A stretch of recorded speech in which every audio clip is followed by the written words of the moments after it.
നിൽക്കണത് അമ്മയുടെ ജോലിയാണ് അല്ലേ? നിൽക്കണത് അമ്മയുടെ ജോലിയാണ്. അത് ഓർത്ത് വേണം നിന്നാൽ മതി, കുഴപ്പമില്ല. യേശുവിൻ്റെ അമ്മ അവൻ്റെ കുരിശിൻ്റെ അരികിൽ നിന്നിരുന്നു കൈയടിച്ച് കിടത്താൻ ശ്രമിക്കുക. അപ്പം നിൽക്കുന്നവർ അമ്മനെ ഓർത്ത് നിന്നാൽ മതി. അമ്മ 3 മണിക്കൂറെങ്കിലും കുരിശിൻ്റെ ചുവട്ടിൽ നിന്നിരുന്നിട്ടുണ്ട്. ആ ത്യാഗം നിങ്ങൾ ഓർക്കണം. അമ്മ കുരിശിൻ്റെ ചുവട്ടിൽ നിന്നതുപോലെയാണ് സ്ഥലമില്ലാത്തത് കൊണ്ട് അമ്മയുടെ വീട്ടിൽ ഞാൻ നിൽക്കേണ്ടി വരണത്. കാരണം എനിക്കത് മനസ്സിലായത്, ഞാൻ അവിടുന്ന് ഇവിടം വരെ വരുന്നതിന് 22 മിനിറ്റ് എടുത്ത്. അപ്പോൾ പലയിടത്തും ഞാൻ നിൽക്കുകയാണ് ചെയ്തത്, ആൾക്കാരെ ഡിസ്റ്റർബൻസ് ചെയ്യാൻ വേണ്ടി. ഒഴിഞ്ഞ് വരുമ്പോൾ അപ്പം നിൽക്കുക. അപ്പോൾ എത്രയോ മണിക്കൂറായിട്ട് നിൽക്കുന്നവരുണ്ട് അവിടെ. അപ്പോഴാണ് എൻ്റെ മനസ്സിൽ അമ്മ ഈ വാക്ക് തന്നത്. യോഹന്നാൻ 19:25. യേശുവിൻ്റെ അമ്മ അവൻ്റെ കുരിശിൻ്റെ ചുവട്ടിൽ നിന്നിരുന്നു. ദൗത്യം പൂർത്തിയാക്കാൻ ചില സമയത്ത് ദൈവം നമ്മളെ നിർത്തും. അതൊരു അനുഗ്രഹമായിട്ട് കരുതണം. ഈ കൂടുതൽ ത്യാഗം സഹിക്കുമ്പോൾ അത് ഉടമ്പടിയുടെ ഭാഗമായിട്ടാണ് നമ്മൾ കരുതേണ്ടത്. ഉടമ്പടിക്ക് ത്യാഗം അതിൻ്റെ ഘടനയുടെ ഒരു ഭാഗമാണ്. എന്തെങ്കിലും ത്യാഗം നിങ്ങൾ അനുഭവിക്കുകയാണെങ്കിൽ ഉടമ്പടിയുടെ ഭാഗമായിട്ടാണ് മക്കളത് കണ്ട് തിരിച്ചറിഞ്ഞ് കാഴ്ചവെക്കേണ്ടത്. ആദ്യം ദൈവം ഉടമ്പടി ചെയ്തത് എബ്രാഹത്തിനോടാണ് അല്ലേ? എബ്രാഹത്തോട് ഉടമ്പടി ചെയ്യുമ്പോൾ ദൈവം, നീ അത് വിശ്വസിക്കുന്നു, എൻ്റെ വാഗ്ദാനങ്ങളിൽ നീ വിശ്വസിക്കുന്നു എന്ന് ദൈവത്തിന് ഉറപ്പ് കിട്ടാൻ വേണ്ടി എബ്രാഹത്തിനോടൊരു ത്യാഗം ചെയ്യാൻ പറഞ്ഞു. എന്താണ് ത്യാഗം ചെയ്യാൻ പറഞ്ഞത്? നിൻ്റെ ജനനേന്ദ്രിയത്തിൻ്റെ അറ്റം കണ്ടിക്കാൻ പറഞ്ഞു. നിസ്സാര ത്യാഗമല്ല, 2 ആഴ്ച പനിച്ച് കിടക്കുന്ന ത്യാഗമാണ്. കാര്യം എന്താ? ജനനേന്ദ്രിയമാണ് ജീവൻ നൽകണത്. അപ്പം ജീവൻ അർപ്പിക്കുന്നതിൻ്റെ പ്രതീകമായിട്ടാണ് ജനനേന്ദ്രിയത്തിൻ്റെ അറ്റം കണ്ടിക്കാൻ പറഞ്ഞത്. എബ്രാഹാം അങ്ങനെ ചെയ്തു. അപ്പോഴാണ് ഉടമ്പടി എബ്രാഹത്തിൻ്റെ വിശ്വാസം ദൈവം മുഖവിലക്കെടുത്തത്. പക്ഷെ പൗലോസിൻ്റെ കാലം വന്നപ്പോൾ പരിശുദ്ധാത്മാവ് പറഞ്ഞു, അറ്റം കണ്ടിച്ചാലും കയ്യിരിപ്പ് മോശമാണെങ്കിൽ കർത്താവിൻ്റെ കൃപ ലഭിക്കത്തില്ല. പൗലോസിനോട് പരിശുദ്ധാത്മാവ് പറഞ്ഞു. അതുകൊണ്ട് പൗലോസ് എന്ന് പറഞ്ഞു, പരിച്ഛേദനോ അപരിച്ഛേദനോ അല്ല, പുതിയ സൃഷ്ടിയായി തീരുകയാണ് പരമപ്രധാനം. കൈ അടിച്ച് കർത്താൻ കഴിയുകയാണ്.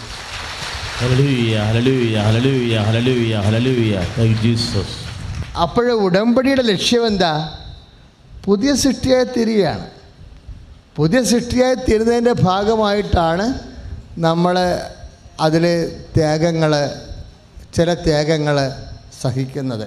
കാരുണ്യപ്രവൃത്തിയുണ്ട്, പ്രേക്ഷിത പ്രവർത്തനമുണ്ട് അല്ലേ? അങ്ങനെ കുറേ ത്യാഗപ്രവർത്തനങ്ങളുണ്ട്. നിങ്ങൾ ആരും എന്തെങ്കിലും ഉടമ്പടിയിലുള്ള ത്യാഗങ്ങൾ നിങ്ങൾക്ക് മിനിമൈസ് ചെയ്ത് തരാൻ ആർക്കും അനുവാദമില്ല. അഥവാ ആരെങ്കിലും നിങ്ങൾക്കിവിടെ വന്ന് നിങ്ങളുടെ സങ്കടമൊക്കെ കേട്ടിട്ട് എന്നാൽ പിന്നെ പ്രാർത്ഥനയ്ക്ക് വരണ്ട എന്നൊക്കെ ആരെങ്കിലും പറഞ്ഞാൽ അത് മിക്കവാറും പിശാചായിരിക്കും പറയണത്. ഇവിടുത്തെ ശുശ്രൂഷകരുടെ വേഷം കിട്ടിയെന്ന് മാത്രമേ ഉള്ളൂ, പറയണ പിശാചായിരിക്കും. കാര്യം ഉടമ്പടിക്ക് മിനിമം ത്യാഗം അതിലുള്ളതാണ്. ഇപ്പോൾ ഇടുക്കിക്കാരൊക്കെ ഇവിടെ വന്ന് സാക്ഷ്യം പറയണില്ലേ? അവരൊക്കെ എത്ര ദിവസം എത്ര വെളുപ്പിനെ എഴുന്നേറ്റ് പോകുന്നതാണ്. കാസർഗോഡുകാരൊക്കെ ഇവിടെ എത്തണമെങ്കിൽ എന്ത് പാടാ. ഇന്ന് ഞാനിരിക്കുന്ന തൈക്കാട്ടുശ്ശേരിയിൽ വയനാട്ടുകാർ ഇന്നലെ എത്തിയതാണ്, കോഴിക്കോട്ടുകാർ ഇന്ന് എത്തിയതാണ്. ജസ്റ്റ് അവർ വന്നതുകൊണ്ട് അവരെ കണ്ട് ഞാൻ പറഞ്ഞ് പ്രാർത്ഥനയ്ക്ക് വിട്ടിട്ടാണ്. അപ്പോൾ കുറച്ച് ത്യാഗം അനുഭവിക്കുന്നതെല്ലാം ഉടമ്പടിയുടെ ഭാഗമാണത്. അപ്പോൾ നിങ്ങൾ ചെയ്യേണ്ടതാണ്, എന്തെങ്കിലും ത്യാഗം, വണ്ടി കാത്തുനിന്ന് താമസിച്ചു, അങ്ങനെ എന്തെങ്കിലും ത്യാഗം വന്ന് ഈ പ്രാർത്ഥനാകാലത്ത് വന്നാൽ അപ്പം തന്നെ സന്തോഷിക്കണം. എന്നിട്ട് അത് ഉടമ്പടിയുടെ ഭാഗമായിട്ട് കാഴ്ചവെക്കണം. അതെന്താണ്? നമ്മുടെ വിശ്വാസത്തിൻ്റെ സ്ഥിരീകരണമാണ്. ഇപ്പോൾ അവസാനം ഒരു സാക്ഷ്യം പറഞ്ഞില്ലേ, ഒരു കൽപ്പണിക്കാരൻ സഹോദരൻ സാക്ഷ്യം പറഞ്ഞില്ലേ, അയാൾ കേവലം കൽപ്പണിക്കാരനാണ്. കൽപ്പണിക്കാരൻ സഹോദരൻ സാക്ഷ്യം പറഞ്ഞപ്പോൾ അയാളുടെ ഉടമ്പടി പുതുക്കി കഴിഞ്ഞപ്പോൾ കർത്താവ് ഒരു വാഗ്ദാനം കൊടുത്ത്. ഉടമ്പടിയിൽ എപ്പോഴും വാഗ്ദാനം ഉണ്ടാവും. എന്താ കൊടുത്തത്? നിന്നെ ഞാൻ ഒരു കോൺട്രാക്ടറാക്കും. അപ്പോൾ വാഗ്ദാനമാണ്. ഉടമ്പടി എന്ന് പറയുന്നത് എബ്രഹാത്തിൻ്റെ കാലം മുതലേ വാഗ്ദാനമാണ്. വാഗ്ദാനം നമ്മൾക്കെങ്ങനെ അവകാശമാക്കണത്? നമ്മളതിൽ വിശ്വസിക്കുമ്പോഴാണ്. അതാണ് ഉടമ്പടിയുടെ ഒരു മെക്കാനിസം. അതാണ്, നമ്മളത് വിശ്വസിക്കണം. ഇപ്പോൾ കാൽപ്പണിക്കാരന് ഒരു വാഗ്ദാനം കിട്ടി. എന്താണ്? അവനെ കർത്താവ് കൺസ്ട്രക്ഷൻ കോൺട്രാക്ടറാക്കുമെന്ന് പറഞ്ഞ് കുഞ്ഞുങ്ങൾക്ക് ഭക്ഷണം കൊടുക്കാൻ വേണ്ടിയുള്ള അവൻ്റെ വരുമാന മാർഗം വർദ്ധിപ്പിക്കും. വരുമാന മാർഗം വർദ്ധിപ്പിക്കുക എന്നുള്ളത് ഉടമ്പടിയുടെ ആദ്യകാലം മുതലേ ഉള്ള അജണ്ടയാണ്. നിൻ്റെ കന്നുകാലികളെ പെരുക്കും, അപ്പക്കുട്ട അനുഗ്രഹിക്കും, മാവ് കുഴക്കുന്ന കലത്തെ അനുഗ്രഹിക്കും എന്നൊക്കെ പറയണത് എബ്രഹത്തിൻ്റെ കാലം തൊട്ട് കൊടുത്ത ഉടമ്പടി മോസസിൻ്റെ കാലത്ത് ദൈവം റിവൈസ് ചെയ്യണതാണ്. ഇപ്പോൾ വരുമാന മാർഗങ്ങളെല്ലാം അതിലുള്ളതാണ്. അതുകൊണ്ടാണ് IELTS, ഹാദ്, MOH ജീവിത മാർഗങ്ങളെല്ലാം അമ്മ ഒരു സാക്ഷ്യം നിങ്ങൾ കേട്ടായിരിക്കും. എന്താണ്? അവർക്ക് ആ പരീക്ഷ അറിയത്തില്ല. ഒരു ജോലിയുടെ സാക്ഷ്യം നിങ്ങൾ കേട്ടില്ലേ? അതായത് ആ സബ്ജക്റ്റ് ആ വ്യക്തിക്ക് അറിയത്തില്ല. പക്ഷെ ആ സബ്ജക്റ്റ് കാണാതെ പഠിച്ചാലേ ജോലി കിട്ടത്തുള്ളൂ. പിന്നെ എന്ത് ചെയ്യും? അമ്മയുടെ ഉടമ്പടി ഹോൾഡ് ഫാസ്റ്റ് ചെയ്തിട്ട് വിശ്വാസ പ്രമാണം ചൊല്ലി അറിയാൻ പാടില്ലാത്ത സബ്ജക്റ്റ് ആദ്യമായിട്ട് പഠിക്കും. അറിയാൻ പാടില്ലാത്ത സബ്ജക്റ്റ് ആദ്യമായിട്ട് പഠിച്ചിട്ട് അമ്മയുടെ കാശുരം തന്നെ വെച്ചുകൊണ്ട് വിശ്വാസ പ്രമാണം ചൊല്ലി അത് പ്രൊഡ്യൂസ് ചെയ്യും. ഒന്ന് ചിന്തിച്ച് നോക്കിയേ, അറിയാൻ പാടില്ലാത്ത നിനക്ക് അജ്ഞാതമായ ദേശത്തേക്ക് ഞാൻ നിന്നെ കൊണ്ടുപോകുമെന്ന് കൈ അടിച്ച് കർത്താവ്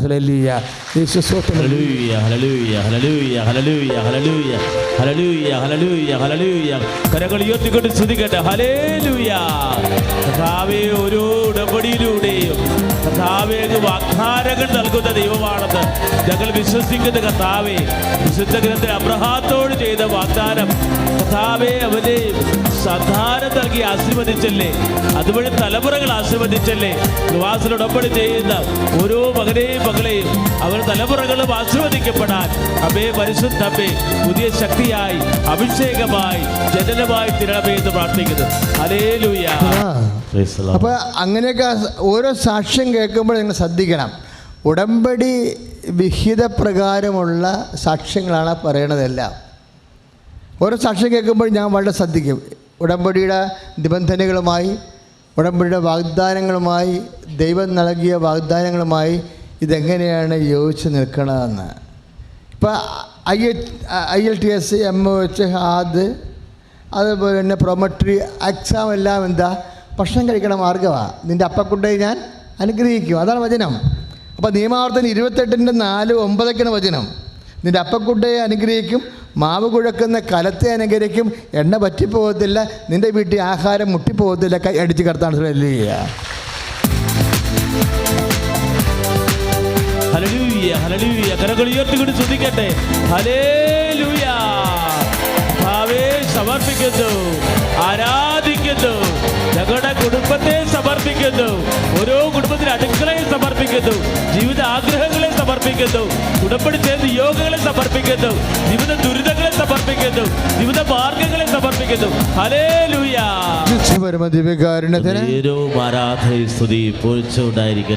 അപ്പോൾ ഇങ്ങനെയെല്ലാം നിറവേറുന്നത് ഉടമ്പടിയുടെ വാഗ്ദാന പ്രകാരം. ഇപ്പോൾ വയറെ കൈവച്ചു, അച്ഛൻ പറഞ്ഞു നിനക്ക് വൈകല്യമില്ലാത്ത കുഞ്ഞിനെ കർത്താവ് തരും. അപ്പോൾ ഉടമ്പടി പ്രകാരം 22 വർഷമായിട്ട് കുഞ്ഞുങ്ങളില്ലാത്തവരെ 17 വർഷം, 21 വർഷം, 10 വർഷം, 14 വർഷം, ഇങ്ങനെ കുഞ്ഞുങ്ങളെ കിട്ടത്തില്ലാതെ 4 വർഷം കഴിയുമ്പോൾ തന്നെ എല്ലാ ടെസ്റ്റും നടത്തിയിട്ട് ഡോക്ടർ പറഞ്ഞാലും ശരി, ഉടമ്പടി ചെയ്യുമ്പോൾ ദൈവം കുഞ്ഞിനെ കൊടുക്കും. എന്താ കുഞ്ഞിനെ കൊടുക്കും? നമ്മൾ സാക്ഷ്യം, ഒരു കൊല്ലത്തെ സാക്ഷ്യമാണ് നമ്മുടെ ഉറപ്പ്. അല്ലാതെ ഒരു കൊല്ലത്ത് 15 മുതൽ ഇന്ന് വരെ കുഞ്ഞുങ്ങൾക്ക് ഇട്ടിരിക്കുന്ന സാക്ഷ്യങ്ങളുണ്ട്. കുഞ്ഞുങ്ങളുടെ കിഡ്നി സുഖപ്പെടണതും കുഞ്ഞുങ്ങളുടെ കരൾ വെച്ച് കൊടുക്കണം, കുഞ്ഞുങ്ങളെ സന്താനങ്ങളെ കോൺസെൻട്രേറ്റ് ചെയ്യണത് എന്താണെന്നറിയാവോ?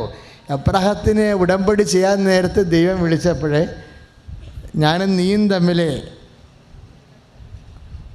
ഈ ബന്ധം സ്ഥിരവും സ്ഥായിയുമായി ശാശ്വതമാകാൻ വേണ്ടി ഒരു ഉടമ്പടി ചെയ്യുമെന്ന് പറഞ്ഞപ്പോൾ ഉൽപ്പത്തി 15, 16 അധ്യായങ്ങൾ പറയുമ്പോൾ അബ്രാഹം കണ്ണ് നിറയും, എല്ലാ അഭിവൃദ്ധിയും കന്നുകാലികളെ പെരുക്കുമെന്നൊക്കെ പറയുമ്പോഴേ അബ്രാഹം സങ്കടപ്പെട്ട് പറയും, എൻ്റെ കന്നുകാലികളെ പെരുക്കിയാലും എൻ്റെ ഗോതമ്പ് വയലുകൾക്ക് നല്ല വിളവ് കിട്ടിയാലും ഡമാസ്കസുകാരൻ എലിയാസറാണ് എൻ്റെ വീട്ടിലെ സൂക്ഷിപ്പുകാരൻ, എനിക്ക് അങ്ങ് സന്താനങ്ങളെ തന്നില്ലല്ലോ എന്ന് പറയും. സങ്കടത്തോടെയാണ് പറയണത്. അപ്പം ദൈവത്തിനത് ഫീൽ ചെയ്യും. അപ്പോഴേ ദൈവം പറഞ്ഞു, എടാ ഞാൻ വാഗ്ദാനം തരുമ്പോൾ അണ്ടർസ്റ്റുഡ് അല്ലേ അതിൻ്റെ അകത്ത് സന്താനങ്ങളെ, നീ പുറത്തേക്ക് വരാൻ പറയും.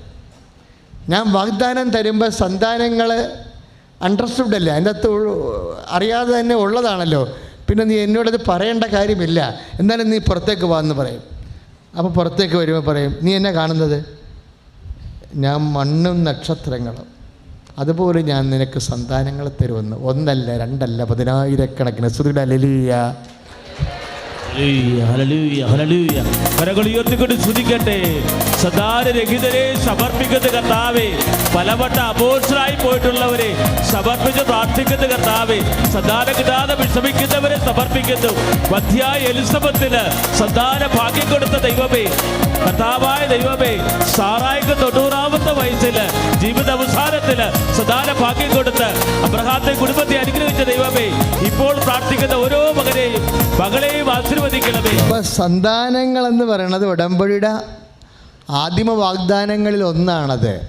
ഇപ്പം മണ്ണ് പോലെ നക്ഷത്രം പോലെ മക്കളെ കൊടുക്കുമെന്ന് പറഞ്ഞിട്ട് നിങ്ങൾ ഓർക്കും ഇസഹാക്ക് മാത്രമല്ല ജനിച്ചതുള്ളതെന്നല്ല. പൗലോസ് അപ്പോസ്തലൻ എന്താ പറയണത്? എബ്രാഹത്തെ പോലെ അവൻ്റെ വിശ്വാസത്തിൽ പങ്കുചേരുമ്പോൾ നമ്മളും എബ്രാഹത്തിലൂടെ ദൈവത്തിൻ്റെ മക്കളായി മാറും, വിശ്വാസത്തിൽ എബ്രാഹത്തിൻ്റെ മക്കളായി മാറും. Praise the Lord. അതാണ് മണ്ണ് പോലെ മക്കളെന്ന് പറയണത്. അതുകൊണ്ട് മക്കളുമായിട്ട് ബന്ധപ്പെട്ട് എല്ലാം, അവരുടെ ആത്മാവ് നഷ്ടപ്പെടുത്തുന്ന പ്രണയങ്ങൾ, അവരുടെ ജോലി, അവരുടെ തെറ്റായ ജീവിത രീതി, ലഹരി പദാർത്ഥങ്ങളുടെ ഉപയോഗം, അതുപോലെ തന്നെ അവരുടെ പഠനക്കുറവ്, പഠിക്കാത്ത ഉഴപ്പ്, കുറ്റകൃത്യങ്ങൾ, അങ്ങനെ മക്കളുമായിട്ടും ബന്ധപ്പെട്ട് എല്ലാം ഉടമ്പടി വിഷയമാണ്. സന്താനങ്ങളെന്ന് പറയുമ്പോൾ ആ സന്താനങ്ങളുമായിട്ട് ബന്ധപ്പെട്ട് അവിടെ അഭിവൃദ്ധിയുമായിട്ട് എല്ലാം ഉടമ്പടി വിഷയമാണ്. എപ്പോഴും നമ്മൾ ഉടമ്പടിയുമായിട്ട് ബന്ധപ്പെട്ട ദൈവത്തിൻ്റെ പ്രാചീന വാഗ്ദാനങ്ങളോട് നീതി പുലർത്തുന്ന നമ്മൾ അപേക്ഷകളാണ് വെക്കണമെന്നുണ്ടെങ്കിൽ എളുപ്പമാണത്. തന്നെയല്ല, പലപ്പോഴും സാക്ഷ്യം വരുന്നതെല്ലാം ആ ഒരു കുടുംബത്തിൽപ്പെട്ട ദൈവത്തിൻ്റെ വാഗ്ദാനങ്ങളിൽപ്പെട്ട സാക്ഷ്യങ്ങളാണ് വരുന്നത്. പക്ഷേ ദൈവത്തിൻ്റെ വാഗ്ദാനങ്ങൾ ഏറ്റവും കാര്യങ്ങളുണ്ട്. ഒരു ഭൗതിക മനുഷ്യൻ്റെ സമ്പൂർണ്ണ ജീവിതത്തിനും നിത്യജീവിതത്തിനും. ഇപ്പോൾ വാഗ്ദാനം എന്ന് പറയുമ്പോൾ വാഗ്ദാന നാട്, പുതിയ ഇസ്രായേലിൻ്റെ വാഗ്ദാന നാട് എന്താണ്? സ്വർഗീയ ജെറുസലേമാണ്. നിത്യത വരെയുള്ള വിഷയങ്ങൾ ഉടമ്പടിയുടെ സബ്ജക്റ്റാണ്. ഒരു പക്ഷേ മനുഷ്യൻ്റെ ഐഹികവും പാരത്രികവുമായ വിഷയങ്ങളെല്ലാം ദൈവത്തിൻ്റെ സാന്നിധ്യം ഉറപ്പുവരുത്തുമ്പോഴാണ് എബ്രാഹത്തിനോട് ദൈവം പറയണത്, നീ തന്നെ ഒരു അനുഗ്രഹമായി മാറും. Praise the Lord. ഇപ്പോൾ ഉൽപ്പത്തി 12:2 നീ ഒരു അനുഗ്രഹമായി മാറും. എന്തുകൊണ്ടാണ്? എല്ലാ കാര്യങ്ങളിലും. ഉൽപ്പത്തി 24:1 ദൈവം എബ്രാഹത്തെ എല്ലാ കാര്യങ്ങളിലും അനുഗ്രഹിച്ചു. Praise the Lord. അപ്പോൾ എല്ലാ കാര്യവും ഉണ്ട്. എബ്രാഹത്തെ അനുഗ്രഹിച്ചെന്ന് പറയുമ്പോഴേ ഉൽപ്പത്തി 24:1 എല്ലാ കാര്യങ്ങളിലും ദൈവം എബ്രാഹത്തെ അനുഗ്രഹിക്കുന്നത് ഉടമ്പടി പ്രകാരമാണ്. ഉടമ്പടിയുടെ പെർസ്പെക്റ്റീവ് ഇപ്പം നിങ്ങളെ ചിലരിപ്പോൾ കഴിഞ്ഞ ആഴ്ചയിലേക്കുള്ള സാക്ഷ്യം എന്താണ്? ഞങ്ങൾ 6 കാര്യമാണ് ഉടമ്പടി വെച്ചത്, 3 കാര്യം ഉടമ്പടിയുടെ പുറത്ത് നടന്നെന്ന് പറഞ്ഞില്ലേ. നമ്മളെന്താണ് 6 കാര്യം വെച്ചിരിക്കുന്നത്? 6 കൽപ്പരണി നമ്മൾ കൃപാസനത്തിൽ നടക്കണത് എന്താ? മരിയൻ ഉടമ്പടിയാണ്. അമ്മ പ്രത്യക്ഷപ്പെട്ടതിൻ്റെ പേരിൽ നമുക്ക് ദൈവം തന്ന ആനുകൂല്യമാണ് ഉടമ്പടി പ്രാർത്ഥന, വെളിപാട് പ്രാർത്ഥനയാണത്. അപ്പോഴും മരിയൻ ഉടമ്പടി ആയത് കാരണം അമ്മയുടെ മധ്യസ്ഥതയിലാണ് കൃപാസനത്തിൽ ഉടമ്പടി ചെയ്യണത്, അത് ഈശോൻ്റെ അടുത്ത് വെക്കണത്. അപ്പം അങ്ങനെ വരുമ്പോൾ 6 കൽഭരണിയാണ് കാനായിലെ കല്യാണത്തിൽ അമ്മയുടെ മധ്യസ്ഥയിൽ വെച്ചത്. അതുകൊണ്ടാണ് നമ്മൾ 6 കാര്യം വെക്കണത്. പക്ഷേ 6 കാര്യം വെക്കുമ്പോൾ 6 നിബന്ധനകളാണ് നമ്മൾ ഉടമ്പടി പ്രകാരം ഏറ്റെടുക്കണത്. അങ്ങനെ ഏറ്റെടുക്കുമ്പോൾ 6 നിബന്ധനകൾ ഉടമ്പടി പ്രകാരം ഏറ്റെടുക്കുമ്പോൾ ഈ ചിലർ ഇപ്പോൾ ഒരു സാക്ഷ്യം പറഞ്ഞില്ലേ, അതായത് 3 മാസമാണ് അമ്മ വീട്ടിലിരിക്കണത്. അപ്പോൾ നിങ്ങൾ ചിലർക്ക് തെറ്റിദ്ധാരണ വന്നു കാണും, ആ 3 മാസം കഴിയുമ്പോൾ പിന്നെ ഉടമ്പടി തീർന്നെന്ന്. ഉടമ്പടി 1-ാം ഘട്ടമാണ് 3 മാസം. ഉടമ്പടി ഞങ്ങൾ സ്ഥിരീകരിക്കണതാണ്. അപ്പോൾ അതുകൊണ്ട് തന്നെ ഉടമ്പടി കഴിയുമ്പോൾ തന്നെ അച്ഛനെ കാണാൻ വരുമ്പോൾ പേപ്പർ മേടിക്കണത്. പേപ്പർ മേടിച്ചിട്ട് എന്താ നോക്കണത്? പുതുക്കിയൊന്നും നോക്കത്തുള്ളൂ. ഉടമ്പടിയുടെ 1-ാം ഘട്ടം കഴിഞ്ഞ് ഉടമ്പടി പുതുക്കുമ്പോഴാണ് ഉടമ്പടി ആദ്യഘട്ടം സ്ഥിരീകരിക്കണത്. ചില ആൾക്കാർ ഉടമ്പടി ആദ്യഘട്ടം സ്ഥിരീകരിച്ചിട്ട് പിന്നെ അത് പുതുക്കത്തില്ല. ഇപ്പോൾ ഇന്ന് തൈക്കാട്ടെ ഒരു സഹോദരി വന്നിട്ടുണ്ടായിരുന്നു. അവർ കഴിഞ്ഞ കൊല്ലം എടുത്ത ജനുവരി മാസം എടുത്ത ഉടമ്പടിയാണ്. അത് കഴിഞ്ഞ് എല്ലാം പ്രാർത്ഥനയ്ക്ക് അവർ വരുന്നുണ്ട്, പത്രത്തിൻ്റെ കാർഡുണ്ട്, പക്ഷേ ഉടമ്പടി ഒരു പുതുക്കിയിട്ടില്ല. ആ സാധനം റിജക്റ്റ് ചെയ്ത് കളയും. ഉടമ്പടി പുതുക്കണം. നിങ്ങൾ വരികയോ വരാതിരിക്കണോ അല്ല പ്രശ്നം, വന്നാൽ പോരാ, ആ ഉടമ്പടി കൊണ്ടുവന്ന് പുതുക്കണം. 4 പുതുക്കൽ കഴിയുമ്പോൾ പിന്നെ ഒരു കാര്യം അവശേഷിച്ചാൽ നീല കാർഡ് തരും. നീല ഉടമ്പടി, പച്ച ഉടമ്പടിയല്ലേ ഇപ്പോൾ തന്നിരിക്കണത്. അപ്പം മാതാവിൻ്റെ നീല ഉടമ്പടി തരും. ആ നീല ഉടമ്പടി കിട്ടിക്കഴിഞ്ഞാൽ 4 പുതുക്കൽ കഴിഞ്ഞാൽ നീല ഉടമ്പടി കിട്ടും. നീല ഉടമ്പടി കിട്ടിക്കഴിഞ്ഞാൽ അതിൻ്റെ അർത്ഥം അത് പക്കാ കേസാണ്. അവരെന്ത് പാതിരാത്രിക്കായാലും ആ നീല ഉടമ്പടി അച്ഛനെ കാണിച്ചാൽ അച്ഛന് എന്തെങ്കിലും സമാധാനം പറയാതെ അവർ വിടത്തില്ല. കാര്യം എന്താണ്? അവർ വിശ്വസ്തതയാണ്. വിശ്വസ്തത എന്ന് പറയുന്നത് ഉടമ്പടിയുടെ മെയിൻ സബ്ജക്റ്റാണ്. വിശ്വാസം അടിസ്ഥാനമാണ്. വിശ്വാസം അത് കഴിഞ്ഞ് ഇപ്പോൾ ഒരു ആ കാർപ്പൻ്ററിന് കൊടുത്തിരിക്കുന്ന മെസ്സേജ് എന്താണ്? ഉടമ്പടി പുതുക്കിയപ്പോൾ കർത്താവ് പറയുന്നു, നിങ്ങൾ കൽപ്പണിക്കാരനാണെങ്കിലും നിങ്ങൾക്ക് കോൺട്രാക്റ്റ് ജോലി തരുമെന്ന് മെസ്സേജ് ഉള്ളതാണത്.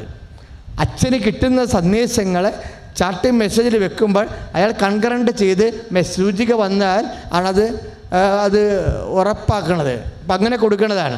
പക്ഷേ 3-ാം മാസം കിട്ടിയില്ല, 6-ാം മാസം കിട്ടിയില്ല, അല്ലേ, 9-ാം മാസം കിട്ടിയില്ല. അപ്പോൾ അങ്ങനെ വരുമ്പോൾ ചില പൊട്ടന്മാർ ഉടമ്പടിയുടെ നേച്ചർ അറിയാൻ പാടില്ലാത്തവർ, അത് വെറുതെ തോന്നിയായിരിക്കും, നമുക്ക് എന്നാ ഒരു കൽപ്പണിക്കാരൻ എങ്ങനെ കോൺട്രാക്ടർ ആകണത് ഒക്കെ ചുമ്മാ അച്ഛൻ ചിലപ്പോൾ സന്തോഷിപ്പിക്കാൻ വേണ്ടി പറഞ്ഞതായിരിക്കും എന്ന് പറഞ്ഞ് പരിശുദ്ധ വിശ്വാസം കയറി പിടിച്ച് അവനെ കുരുക്കിക്കളയും. പക്ഷേ കർത്താവിൽ വിശ്വസ്തതയാണത്. എബ്രാഹത്തിനോട് നിനക്ക് സന്തതി ഉണ്ടാകുമെന്ന് പറഞ്ഞിട്ട് 5 കൊല്ലം കഴിഞ്ഞിട്ടുണ്ടായില്ല, 10 കൊല്ലം കഴിഞ്ഞിട്ടുണ്ടായില്ല, 20 കൊല്ലം കഴിഞ്ഞിട്ടുണ്ടായില്ല. അങ്ങനെയാണ് സാറാക്ക് പറഞ്ഞിട്ട് സാറാ പറഞ്ഞ് ഹാഗറിനെ പ്രാപിക്കുക, മക്കളെ ഉണ്ടാക്കുക, അല്ലെങ്കിൽ കണ്ടവും കൊണ്ട് തിന്നുമെന്ന് പറഞ്ഞു. അങ്ങനെയാണ് എബ്രാഹാം ചേട്ടത്തിമാരെ കുഴപ്പമുണ്ടാക്കുക. ചില സമയത്ത് ഹാഗർ സാറാ ചേട്ടത്തിയാണ് കുഴപ്പമുണ്ടാക്കിയതേ.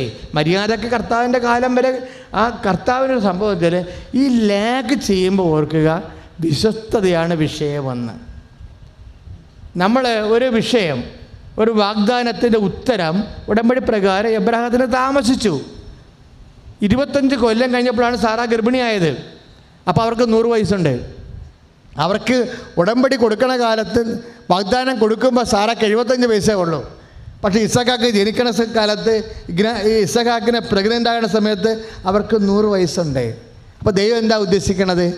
ദൈവം കൊടുത്ത വാഗ്ദാനങ്ങളിൽ വിശ്വസിക്കുന്നുണ്ടോ? ആ വിശ്വസിക്കുന്ന വ്യക്തി ആ വിശ്വാസത്തെ സ്ഥിരമായി നിൽക്കുമ്പോഴാണ് കള്ള് ഇരിക്കുമ്പോഴെന്ത് പറ്റും? ഭിന്നാവിരിയായി മാറുന്നത്, അല്ലേ? ചിലപ്പോൾ ചാരായമായി മാറും, വീര്യം കൂടും. വിശ്വാസം ഇരിക്കുമ്പോൾ വീര്യം കൂടും.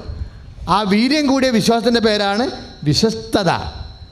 വീര്യം കൂടിയ വിശ്വാസം സാധാരണ അഴകുഴപ്പ വിശ്വാസമല്ല, വീര്യം കൂടിയ വിശ്വാസമാണോ നിൻ്റെ കയ്യിലുള്ളതെന്നറിയാൻ വേണ്ടിയാണ് ദൈവം ചില കാര്യങ്ങൾക്ക് ലാഗ് ചെയ്യണത്. അപ്പോൾ ഉടമ്പടി 1-ാം കൊല്ലം കഴിഞ്ഞപ്പോൾ 16 ലക്ഷത്തിൻ്റെ ഒരു പ്രോജക്റ്റ് ആ മനുഷ്യന് കിട്ടുകയാണ്.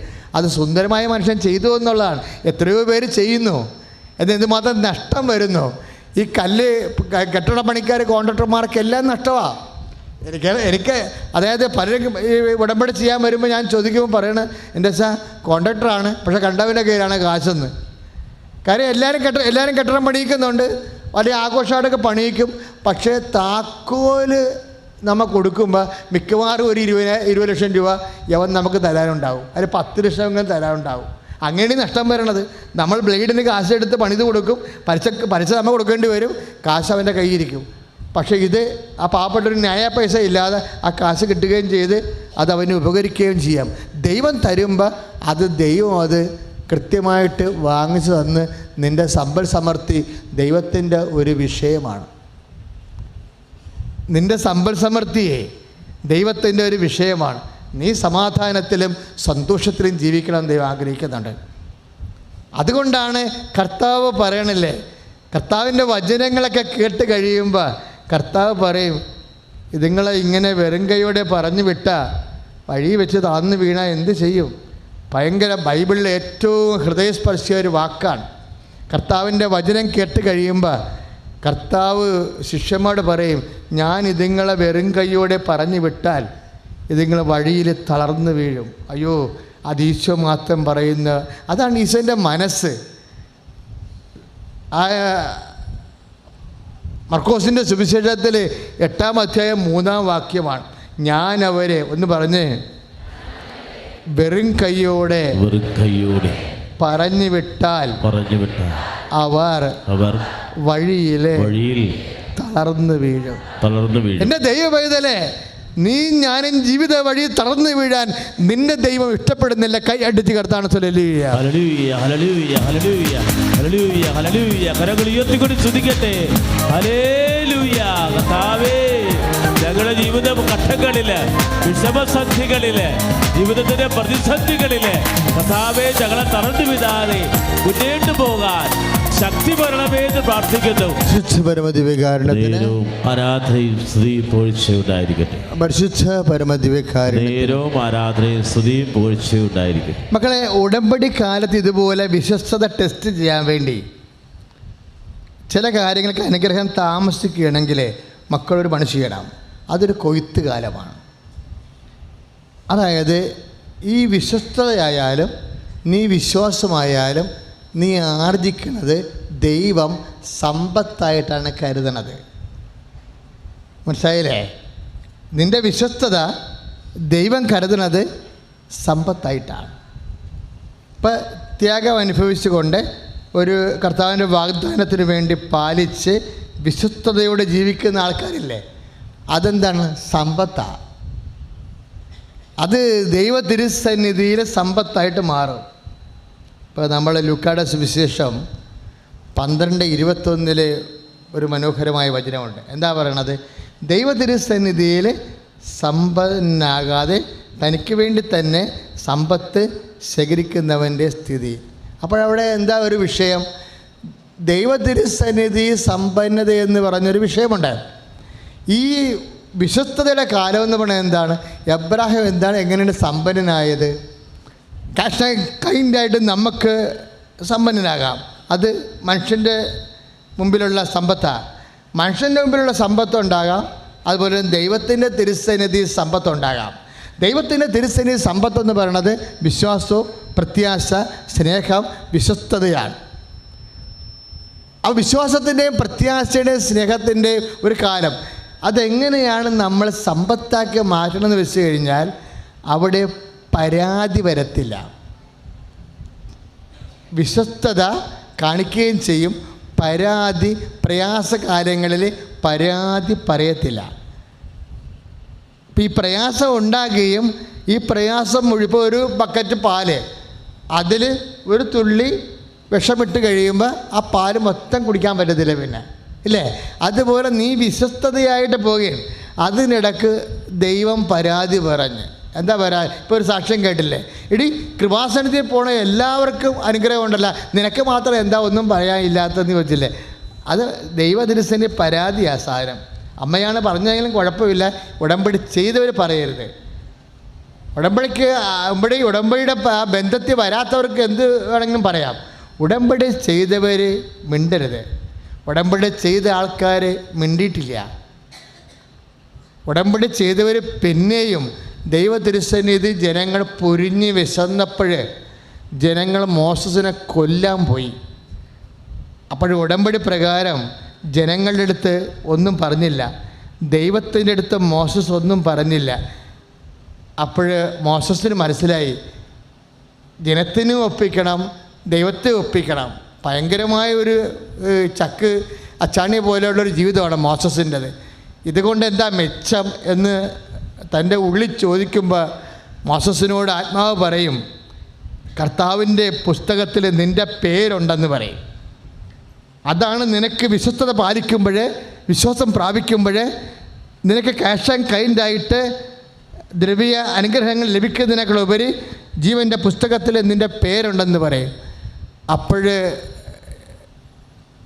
ആ പേര് മോസസ് കർത്താവിനോട് പറയും, കർത്താവേ, ഈ കാലങ്ങളിൽ ജനങ്ങളുടെ തൊഴിലും ചവിട്ടും തോന്നിവാസമൊക്കെ വാങ്ങിച്ചു, നീ എന്നെ കുറേ കർക്കശത്തിൽ പിടിച്ചു നിർത്തി, എനിക്ക് ആകെപ്പാടെയുള്ള സ്വത്ത് നിൻ്റെ പുസ്തകത്തിലെ പേരാ.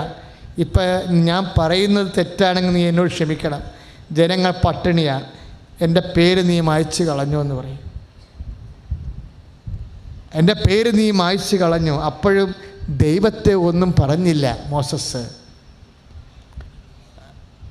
ദൈവത്തെ ഒന്നും പറഞ്ഞില്ല.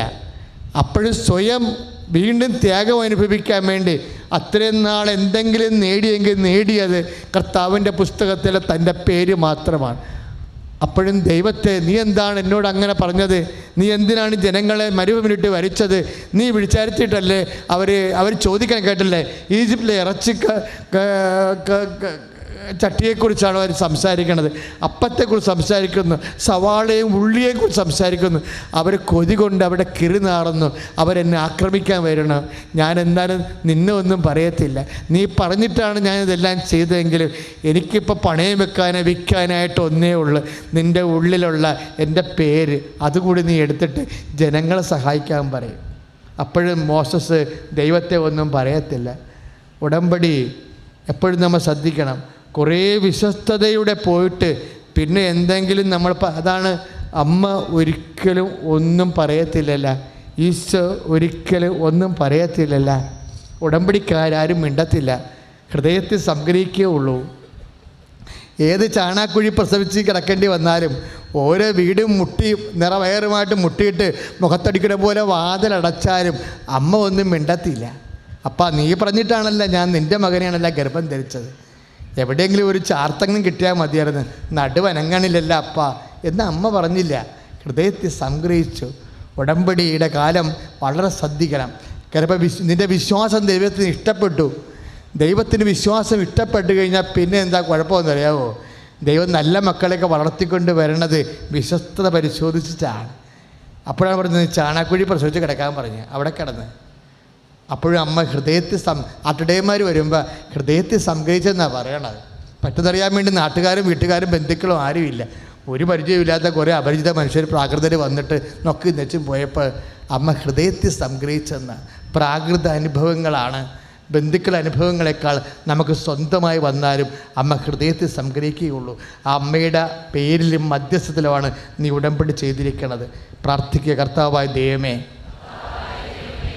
അങ്ങനെ ടെസ്റ്റ് ചെയ്യുമ്പോൾ, അങ്ങനെ പരീക്ഷിക്കുമ്പോൾ അമ്മയെപ്പോലെ ലൂക്കാ 1:19 അനുസരിച്ചുകൊണ്ട് ഹൃദയത്തിൽ സംഗ്രഹിക്കാൻ എന്നെ അഭിഷേകം ചെയ്യണമേ.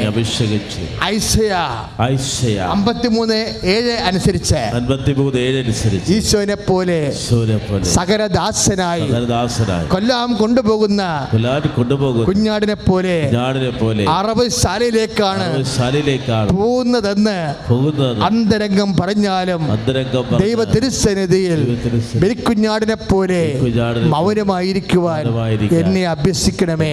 എൻ്റെ വിശ്വസ്തതയെ നീ പരീക്ഷിക്കുന്ന സമയത്ത് ഞാൻ വിജയിച്ചവനായി കാണപ്പെടുവാൻ എന്നെ അഭിഷേകം ചെയ്യണമേ. സ്തുതിക്കട്ടെ, ഹല്ലേലൂയ, ഹല്ലേലൂയ, ഹല്ലേലൂയ, ഹല്ലേലൂയ. കരങ്ങൾ ഉയർത്തിക്കൊണ്ട് സ്തുതിക്കട്ടെ. കർത്താവേ, ഞങ്ങൾ അങ്ങയെ വിളിച്ചപേക്ഷിച്ച് പ്രാർത്ഥിക്കുന്നു, ഞങ്ങളുടെ നിയോഗങ്ങൾ സമർപ്പിക്കുന്നു. സങ്കടത്തോടുകൂടി സമർപ്പിക്കുകയാണ് കർത്താവേ.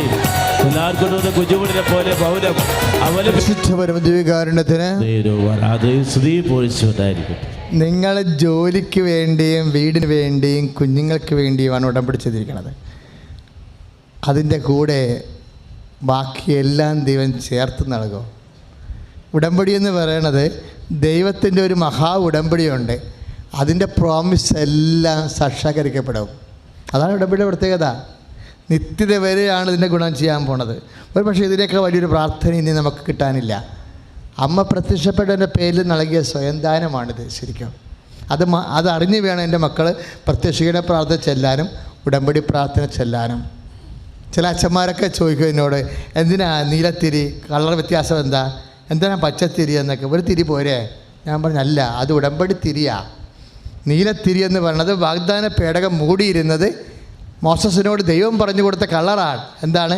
നീല ലിനം കൊണ്ട് നീ വാഗ്ദാന പേടകം മൂടണം. പഴയ നിയമത്തിലെ വാഗ്ദാന പേടകത്തിൽ 10 കൽപ്പനക വചനത്തിലിരിക്കുമ്പോൾ പുതിയ നിയമത്തിലെ വാഗ്ദാന പേടകം അമ്മയാണ്. അമ്മയുടെ ഉദരത്തിൽ വചനം ഇരിക്കുന്ന മാംസമായാണ്. അതുകൊണ്ടാണ് അമ്മയ്ക്ക് നീല മേലങ്കിയിട്ടിരിക്കുന്നത്. അമ്മ വാഗ്ദാന പേടകമായത് കൊണ്ടാണ് ദാവീദിൻ്റെ കോട്ടയെ സ്വർണ്ണാരമേ വാഗ്ദാന പേടകമേ. പഴയ നിയമത്തിലെ വാഗ്ദാന പേടകത്തിൽ വചനം കൽപ്പനകയായിട്ടിരിക്കുമ്പോൾ പുതിയ നിയമത്തിലെ വാഗ്ദാന പേടകത്തിൽ കന്യഗർഭം ധരിച്ച് പുത്രനെ പ്രസവിക്കുന്ന വാഗ്ദാന പേടകത്തിൽ ദൈവം നമ്മോട് കൂടെ എന്ന അർത്ഥമുണ്ട്. ഇമ്മാനുവൽ എന്ന് വിളിക്കപ്പെടുമ്പോൾ അമ്മ വാഗ്ദാന പേടകമാകുമ്പോൾ ആ വാഗ്ദാന പേടകത്തിൻ്റെ നിറവെന്താണ്? നീല. അതാണ് അമ്മയ്ക്ക് നീല മേലെങ്കിൽ അമ്മയ്ക്ക് ചാർത്തി കൊടുക്കുന്ന കാര്യം അമ്മ വാഗ്ദാന പേടകമായത് കൊണ്ടാണ്. പിന്നെ എന്താ തിരി പച്ചയെന്ന് പറയുന്നത്? എന്താ കാര്യം? പച്ചയെന്ന് പറയുമ്പോൾ നോഹയുടെ കാലത്ത് എല്ലാ സമ്പൽ സമൃദ്ധിയും നശിച്ച് പ്രളയം കയറി മുടിഞ്ഞ് ചീഞ്ഞു പോയൊരു കാലമുണ്ട്. നോഹ വിശ്വസ്തനായ ദൈവത്തിന് നിന്ന കാരണം നോഹയ്ക്ക് ഉടമ്പടി പ്രകാരം കൊടുത്ത വാഗ്ദാനമാണ് I will give a greenery earth. പച്ച പുതച്ചൊരു ഭൂമി ഞാൻ നിനക്ക് വാഗ്ദാനമായി തരും. നിൻ്റെ സമ്പൽ സമൃദ്ധി നിനക്ക് ഉണ്ടാക്കും. നിൻ്റെ ഭൗതിക സാഹചര്യങ്ങളെ ഞാൻ അഭിവൃദ്ധിപ്പെടുത്തും. I will give a greenery earth. 6:9 ഉൽപ്പത്തി പുസ്തകം. അതാണ് തിരി പച്ച വെച്ചിരിക്കണത്. പച്ച തിരി കത്തിക്കുമ്പോൾ ഓർക്കണം, കർത്താവിൻ്റെ വാഗ്ദാനത്തിന് നിറമാണ് പച്ച ചെയ്ത് കൈ അടിച്ച് കർത്താവ്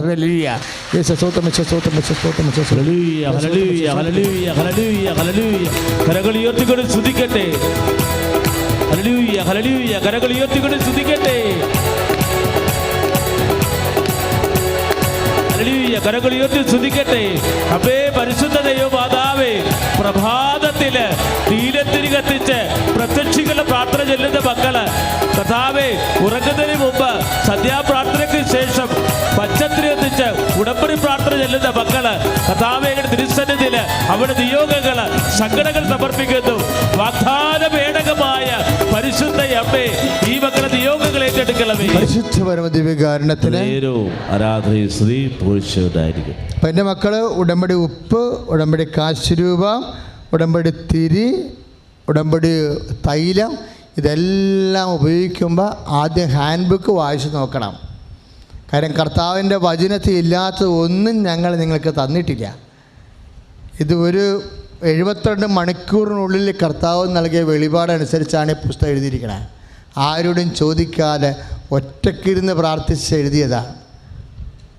അമ്മയോട് ഉടമ്പടി ചെയ്യാൻ, അമ്മ വഴി ഉടമ്പടി ചെയ്യാൻ ആദ്യം ആവശ്യപ്പെട്ടതിന് ശേഷം പിന്നീട് വന്ന സന്ദേശങ്ങളാണിതെല്ലാം. അതനുസരിച്ചാണ് അച്ചുട്ട പോലെ ചെയ്ത്, അല്പം പോലും തെറ്റത്തില്ല അത്. അപ്പം എൻ്റെ മക്കളെ ചെയ്യുമ്പോൾ ഈ വിശ്വസ്തത എന്ന് പറയണത് ടെസ്റ്റിൽ അടിസ്ഥാനപ്പെട്ടിരിക്കുകയാണ്. കാരണം ടെസ്റ്റ് നമുക്ക് ഒഴിവാക്കാൻ പറ്റത്തില്ല. ടെസ്റ്റ് എന്ന് പറഞ്ഞാൽ എന്താണ്? പരീക്ഷണം. എല്ലാ വിഷയങ്ങൾക്കും അല്ല, ചില വിഷയങ്ങൾക്ക് പരീക്ഷണമുണ്ട്. കാര്യം അത് വിശ്വസ്തത ടെസ്റ്റ് ചെയ്യണതാണ്. ഇപ്പം ചില വിഷയങ്ങൾ, ഇപ്പം പരീക്ഷയുടെ കാലത്ത് എന്താ ചെയ്യേണ്ടത്?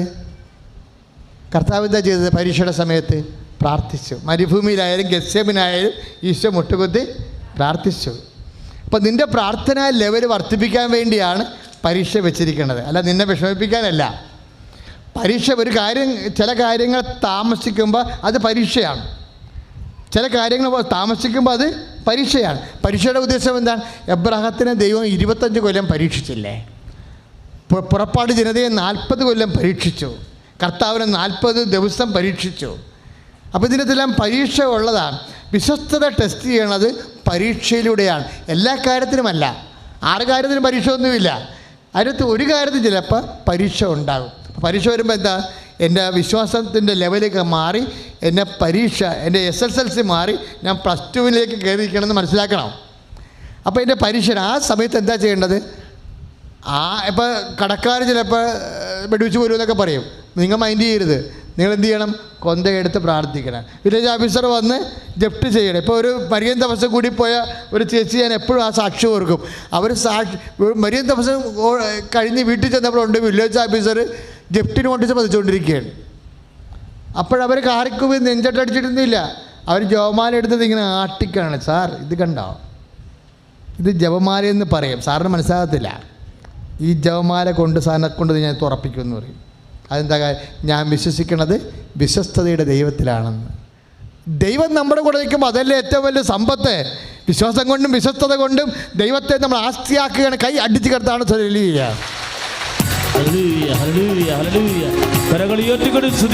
പരിശുദ്ധ പരമദിവ്യകാരുണ്യത്തിന്. അപ്പോൾ അത് പരീക്ഷയാണ് അല്ലേ? നമ്മൾ പ്രാർത്ഥന കഴിഞ്ഞ് ചെല്ലുമ്പോൾ വീട് ജപ്തി വെക്കുന്നത് പരീക്ഷയാണ്. പക്ഷെ നമുക്കൊന്നും പരീക്ഷ ജയിച്ച ആൾക്കാരുടെ അടുത്ത നിലപാടുകളാണ് നമ്മുടെ ആസ്തി. ആ വിശ്വസ്തതയുടെ കാലം ആ സമയത്ത് അയ്യോ കർത്താവ് ഞാൻ ഇത്രയും പ്രാർത്ഥിച്ചിട്ടും എൻ്റെ വീട് ജപ്തിയായില്ല എന്ന് പറഞ്ഞാൽ പരാതിയായി. അപ്പോൾ ഉടനെ നീ വിശ്വസ്തയുടെ അനുഗ്രഹം തരാൻ പോവുകയായിരുന്നു. അപ്പോൾ നീ വീണ്ടും പഴയ വിശ്വാസത്തിലേക്ക് തിരിച്ചു വരും. അങ്ങനെ ചെയ്യരുത്. നമുക്ക് മുമ്പോട്ട് മാത്രമേ പോകാൻ പറ്റത്തുള്ളൂ. അപ്പോൾ ഈ ടെസ്റ്റ് കഴിയുമ്പോഴേ, ഓരോ ടെസ്റ്റ് കഴിയുമ്പോൾ എന്താ സംഭവിക്കണത്? ഇപ്പോൾ വണ്ടിയുടെ ടെസ്റ്റ് തന്നെ എടുത്തു കഴിഞ്ഞാൽ നോക്കിക്കേ. വണ്ടിയുടെ ടെസ്റ്റ് കഴിയുമ്പോൾ ആ ടെസ്റ്റ് കാലത്തൊക്കെ നമുക്ക് ഭയങ്കര കാശ് മുടക്കാം. വരുമാനമില്ല. വണ്ടി വർക്ക്ഷോപ്പിൽ കയറ്റിയിട്ട് പെയിൻ്റ് അടിക്കണം, മെക്കാനിക്കൽ വർക്ക് ചെയ്യണം. നമ്മുടെ കയ്യിൽ നിന്ന് കാശ് പോയിക്കൊണ്ടിരിക്കുകയുള്ളൂ. ഓട്ടമില്ലാത്ത കാരണം കാശിങ്ങനെ കിട്ടത്തില്ല. അപ്പോൾ പലപ്പോഴും ടെസ്റ്റ് കാലത്ത് വരുമാനം ഉണ്ടാകില്ല, കുറവായിരിക്കും. പ്രാർത്ഥനയ്ക്ക് ചിലപ്പോൾ ഉത്തരം കിട്ടില്ലെന്ന് വരും. പ്രാർത്ഥന വരുമാനം ഉണ്ടാകത്തില്ല. ടെസ്റ്റ് കാലമാണ്. ടെസ്റ്റ് കാലം എന്ന് പറഞ്ഞാൽ എന്താണ്? പ്രാർത്ഥനയ്ക്ക് ഉത്തരം കിട്ടാൻ നിൽക്കുന്ന കാലം ടെസ്റ്റ് കാലമാണ്, പരീക്ഷണ കാലമാണ്. അപ്പോൾ ടെസ്റ്റിൻ്റെ സമയത്ത് നമ്മുടെ കയ്യിൽ നിന്ന് അങ്ങോട്ട് ചിലവ് വരത്തുള്ളൂ, വരവുണ്ടാകത്തില്ല. ചിലവ് വരും. അപ്പോൾ ചിലവ് വരുമ്പോൾ അറിയണം ടെസ്റ്റാണ്. പ്രാർത്ഥനയ്ക്ക് ഉത്തരം താമസിക്കുമ്പോൾ അറിയാം ടെസ്റ്റാണ്. ടെസ്റ്റ് വിജയപൂർവ്വം നിങ്ങൾ തരണം ചെയ്യണം. ടെസ്റ്റ് തരണം ചെയ്ത് കഴിഞ്ഞാൽ അത് വരും. ഇപ്പോൾ വണ്ടിയുടെ ടെസ്റ്റാണെങ്കിൽ എന്താ ചെയ്യണത്? ലൈസൻസ് പുതുക്കും. ലൈസൻസ് പുതുക്കിയ ഇൻഷുറൻസ് പുതുക്കും. അതന്നെ ഇതിൻ്റെ വരണത്. ദൈവമകൻ ദൈവമകളെന്ന് ലൈസൻസ് പുതുക്കും. ടെസ്റ്റിലൂടെ പുതുക്കത്തുള്ളൂ. ഒരു ടെസ്റ്റ് കഴിയുമ്പോൾ ദൈവമകൾ ദൈവമകൻ എന്നുള്ള നിൻ്റെ ഇൻഷുറൻസ്, നിൻ്റെ പദവി പുതുക്കി തരും. ലൈസൻസ് ആയപ്പോൾ. ലൈസൻസ് ആയിക്കഴിഞ്ഞാൽ പിന്നെ എന്താ ഗുണം? ഇൻഷുറൻസ് ചെയ്യാം. അല്ലെങ്കിൽ ലൈസൻസ് ഇല്ലെങ്കിൽ ഇൻഷുർ ചെയ്യാൻ പറ്റത്തില്ല. സംരക്ഷണം. ദൈവം പണ്ടേ ഇൻഷുറൻസ് ഉള്ള ആളാണ്, ഇൻഷുറൻസ് തരുന്ന ആളാണ്. ജോബിന് ടെസ്റ്റ് കഴിഞ്ഞപ്പോൾ എല്ലാം തിരിച്ചു കൊടുത്തു. ജോബിൻ്റെ ടെസ്റ്റ് കഴിഞ്ഞപ്പോൾ ജോബിന് മുമ്പ് നേരത്തെ സുരക്ഷിതം ഉണ്ടായിരുന്നു. സാത്താൻ പോലും അത് അംഗീകരിച്ചതാണ്. ജോബിൻ്റെ സമ്പത്തിന് ചുറ്റും വെയിൽ കെട്ടിയിരിക്കണമെന്ന് പറഞ്ഞില്ലേ, അതാ ഇൻഷുറൻസ്. ജോബിൻ്റെ പുസ്തകം 1:10 എന്താണ്? ജോബിൻ്റെ ഇൻഷുറൻസാണ്.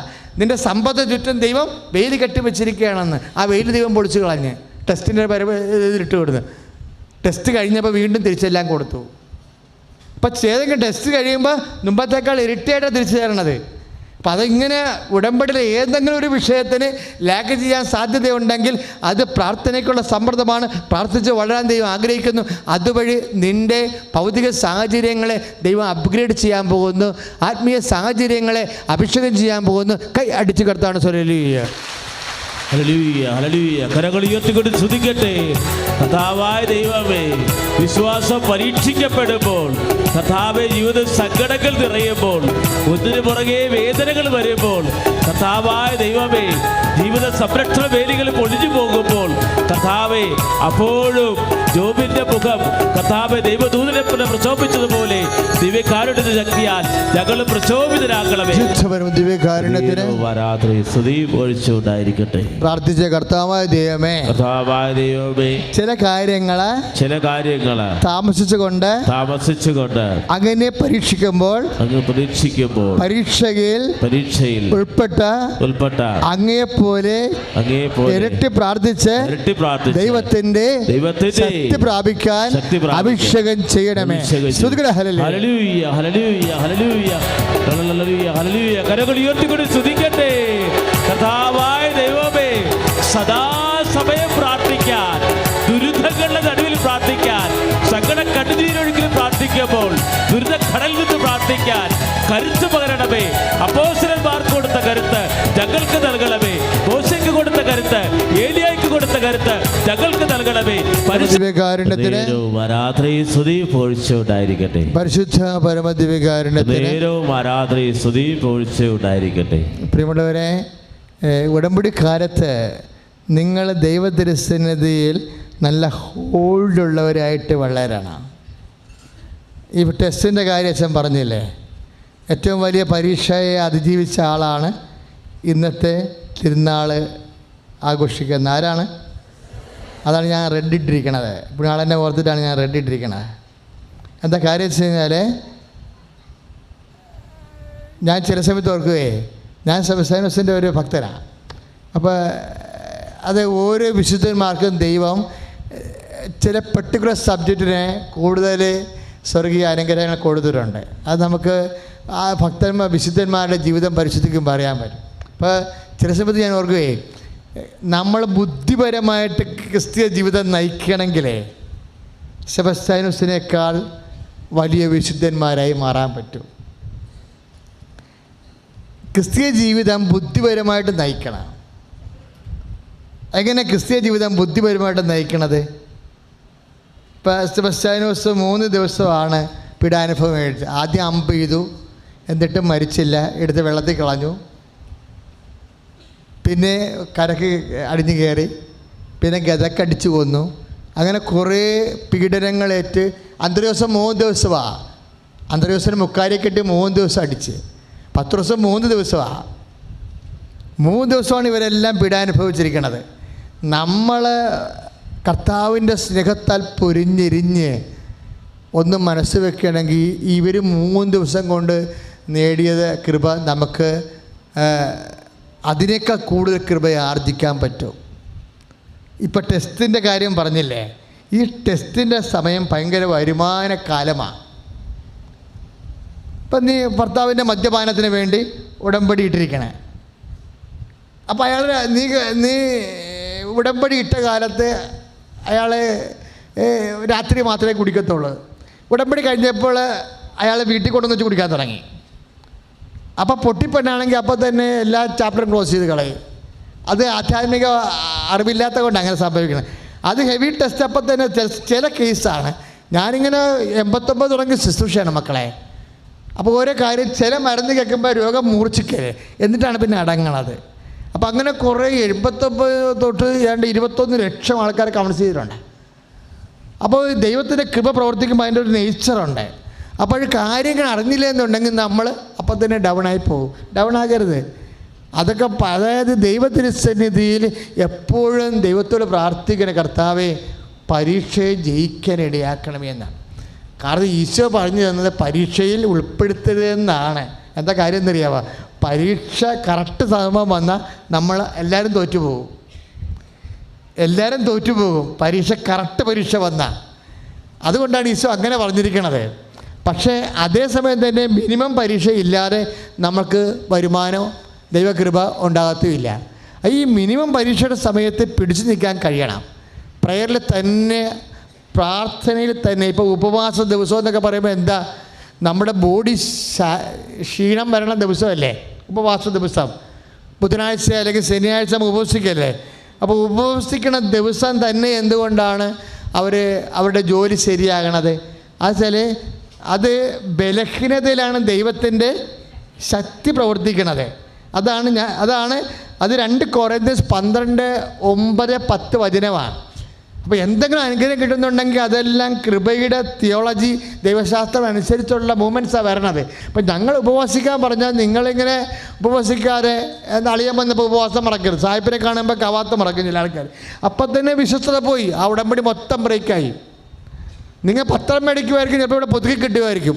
പക്ഷെ നിങ്ങളുടെ കയ്യിരിപ്പ് കർത്താവിനറിയാം നിങ്ങൾ വിശ്വസ്തരല്ലെന്ന്. നിങ്ങളുടെ വീട്ടിൽ വിരുന്നുകാർ വന്നപ്പോൾ നിങ്ങൾ ഉപവാസം മറന്ന്. വിരുന്നുകാർ വന്നെങ്കിൽ നിങ്ങൾ അവർക്ക് ഭക്ഷണം കൊടുത്തേക്കണം. പക്ഷേ നിനക്ക് ഭക്ഷണം കഴിക്കാൻ അനുവാദമില്ല. എന്താ കാര്യം? നീ ഉടമ്പടി പ്രകാരം ഉപവാസത്തിലാണ്. ആ ഒറ്റ കാര്യം കൊണ്ട് മതി നിൻ്റെ ഉടമ്പടി ബ്രേക്കാകാൻ. കാര്യം എന്താണ് നീ ചെയ്യണത്? ദൈവത്തോടാണ് നീ ഉടമ്പടി ചെയ്യണം. അയൽക്കൂട്ടത്തിൽ ചെയ്തിരിക്കുന്ന പരിപാടിയല്ലേ. അയൽക്കൂട്ടത്തിൽ ലോൺ എടുക്കുന്ന പരിപാടിയല്ല. കുമ്മാതിരെ കാണുമ്പോഴും നാത്തുവിനെ കാണുമ്പോഴും നാത്തുവിനെ അടുത്ത ആഴ്ച ആകട്ടെ നാത്തു ഇങ്ങനെ കന്യാപിഞ്ഞ വർത്തമാനം പറയുന്ന കേസല്ല. ഇത് അപ്പം തന്നെ ഓട്ടോമാറ്റിക്കായിട്ട് ബ്രേക്കായി പോകും. കാര്യം ദൈവതിരുസന്നിധി, ദൈവത്തോട് നീ ചെയ്ത ഉടമ്പടി നീ അത്രേ കാണുന്നുള്ളൂ എന്നതിൻ്റെ അർത്ഥം. ഞാൻ നിന്നെ തൂക്കി നോക്കി, നീ ഭാരം കുറഞ്ഞവനായി കാണപ്പെട്ടു എന്നില്ലേ. മേനത്തേക്കൾ ഉപാർസിൻ. ബൈബിളിൽ പണ്ട് മുതലേ പരിപാടിയാണ് തൂക്കി നോക്കലേ. ദൈവം നിന്നെ തൂക്കി നോക്കുമ്പോൾ നീ ഭാരം കുറഞ്ഞാൽ, ദൈവത്തിൻ്റെ ഭാരം എന്താ? വിശ്വാസം, വിശ്വസ്തതയ്ക്കാണ് ഭാരം, ആത്മാവിൻ്റെ ഭാരം. ആത്മാവിൻ്റെ ഭാരമെന്ന് പറയുന്നത് എന്താണ്? ഗലാത്യർ 6:18 കർത്താവിൻ്റെ കൃപ നിൻ്റെ ആത്മാവിൻ്റെ കൂടെ ഉണ്ടാവട്ടെ എന്നല്ലേ. ആ കൃപയെ ആർജിക്കുന്നതനുസരിച്ച് ആത്മാവിന് ഭാരമുണ്ടാകും. അത് ഞാൻ നിന്നെ തൂക്കി നോക്കി. ദാനിയേൽ 5-ാം അധ്യായത്തിൽ 12-ാം വാക്യത്തിൽ എന്താ പറയുക? 12-5 ഞാൻ നിന്നെ തൂക്കി നോക്കി, നീ ഭാരം കുറഞ്ഞതായിട്ട് കാണപ്പെട്ടു. കാര്യം എന്താണ്? അളിയനെ കണ്ടപ്പോൾ ഉപവാസം മറന്നാണ് പ്രശ്നം. ഒറ്റ ചെറിയ കാര്യം മതി. അപ്പോൾ പോഴം കളിക്ക് നിൽക്കണ കൊണ്ടാണ് ഇത് നമുക്ക് ബാധ്യതയായി മാറണത്. അതുകൊണ്ട് ഇതെടുക്കുമ്പോൾ തന്നെ പറഞ്ഞു, കർത്താവേ അങ്ങയോടാണ് ഞാൻ ഉടമ്പടി ചെയ്യണത്, ഇത് കൃത്യമായി പാലിക്കാനുള്ള കൃപ തരണമെന്ന് പ്രാർത്ഥിക്കണം. ബന്ധുണ്ടായിരുന്ന ദിവസങ്ങളൊക്കെ ആൾക്കാർ നടന്നു വന്നിട്ടുണ്ട്. ഇവിടെ ബന്ധമൊക്കെ ഉണ്ടായില്ലേ, ഹർത്താലൊക്കെ ഉണ്ടായില്ലേ, ആൾക്കാർ 30 കിലോമീറ്ററൊക്കെയാണ് നടന്നെത്തിയിരിക്കണത്. കാര്യം പ്രാർത്ഥന മുടങ്ങാതിരിക്കാൻ വേണ്ടി. അമ്മ മരിച്ച സമയത്ത് അടക്കത്തിന് വന്ന ആൾക്കാർ നെടുമ്പാശ്ശേരി ഇറങ്ങിയിട്ട് യാത്രക്കാരുടെ പവലിൽ പോയി രഹസ്യമായിട്ട് മെഴുകുതിരി കത്തിച്ചിട്ട് പ്രത്യക്ഷ പ്രാർത്ഥന ചൊല്ലിയിട്ടാണ് വിമാനത്താവളത്തിന് പുറത്തിറങ്ങിയിരിക്കുന്നത്. വിശ്വസ്തതയാണ്. അമ്മ മരിച്ചതല്ലേ, ഇന്ന് ലീവെന്നല്ല, ആധ്യാത്മിക ജീവിതത്തിൽ ലീവില്ല. 6 മണിക്ക് മുമ്പ് പ്രാർത്ഥിക്കേണ്ട പ്രാർത്ഥന 6 മണിക്ക് മുമ്പ് തന്നെ പ്രാർത്ഥിച്ചിരിക്കണം. അല്ലാതെ നിങ്ങളിങ്ങനെ ഉടക്കപ്പിശാച്ചാണെന്ന് പറഞ്ഞ് കിടന്നുറങ്ങി 7 മണിക്ക് എഴുന്നേറ്റിട്ട് പ്രാർത്ഥിക്കുമ്പോൾ ഉടമ്പടിയല്ലത്, അത് ഉടമ്പടിയല്ല. അപ്പോൾ അതിന് ബ്രേക്കായി. അപ്പോൾ വളരെ ശ്രദ്ധിച്ച് വേണം എൻ്റെ മക്കളെ ദൈവത്തോട് ഞാനെന്താ ഇങ്ങനെ പറയണമെന്നറിയാമോ? ദൈവത്തിൻ്റെ ഉടമ്പടിയൊക്കെ നേച്ചർ അറിയാം. നിങ്ങളെ പുഴങ്ങൾ കളിച്ച് വരുമ്പോൾ ഉടനെ കൗണ്ട് ഡൗൺ ആവും, വിശ്വസ്തത പോകും. വിശ്വസ്തത പോയി കഴിഞ്ഞാൽ ഇത് ലാഗ് ചെയ്യും. ലാഗ് ചെയ്യേണ്ട കാര്യമില്ല. അമ്മ ഉടമ്പടി ചെയ്യുന്നത് നമുക്ക് ലാഗ് ചെയ്യാനല്ല, ഉടമ്പടി ഉടനടിയാണ് അനുഭവം വരണതിൻ്റെ. അപ്പോൾ 1-2 അനുഭവം വന്നു കഴിയുമ്പോൾ നിങ്ങൾ വളരെ കറക്റ്റായിട്ട് നിൽക്കുന്ന ആ വിഷയത്തിൽ. കാര്യം അതിനകത്തുള്ളത് വിശ്വസ്തത തന്നെയാണ് ഉള്ളത്. വിശ്വസ്തതയിൽ തന്നെ ഒന്ന് പ്രാർത്ഥിച്ച കർത്താവായ ദൈവമേ, വിശ്വസ്തതയോടെ ഉടമ്പടി പ്രാർത്ഥിക്കുവാനും പാലിക്കുവാനും ഞങ്ങളെ സഹായിക്കണമേ.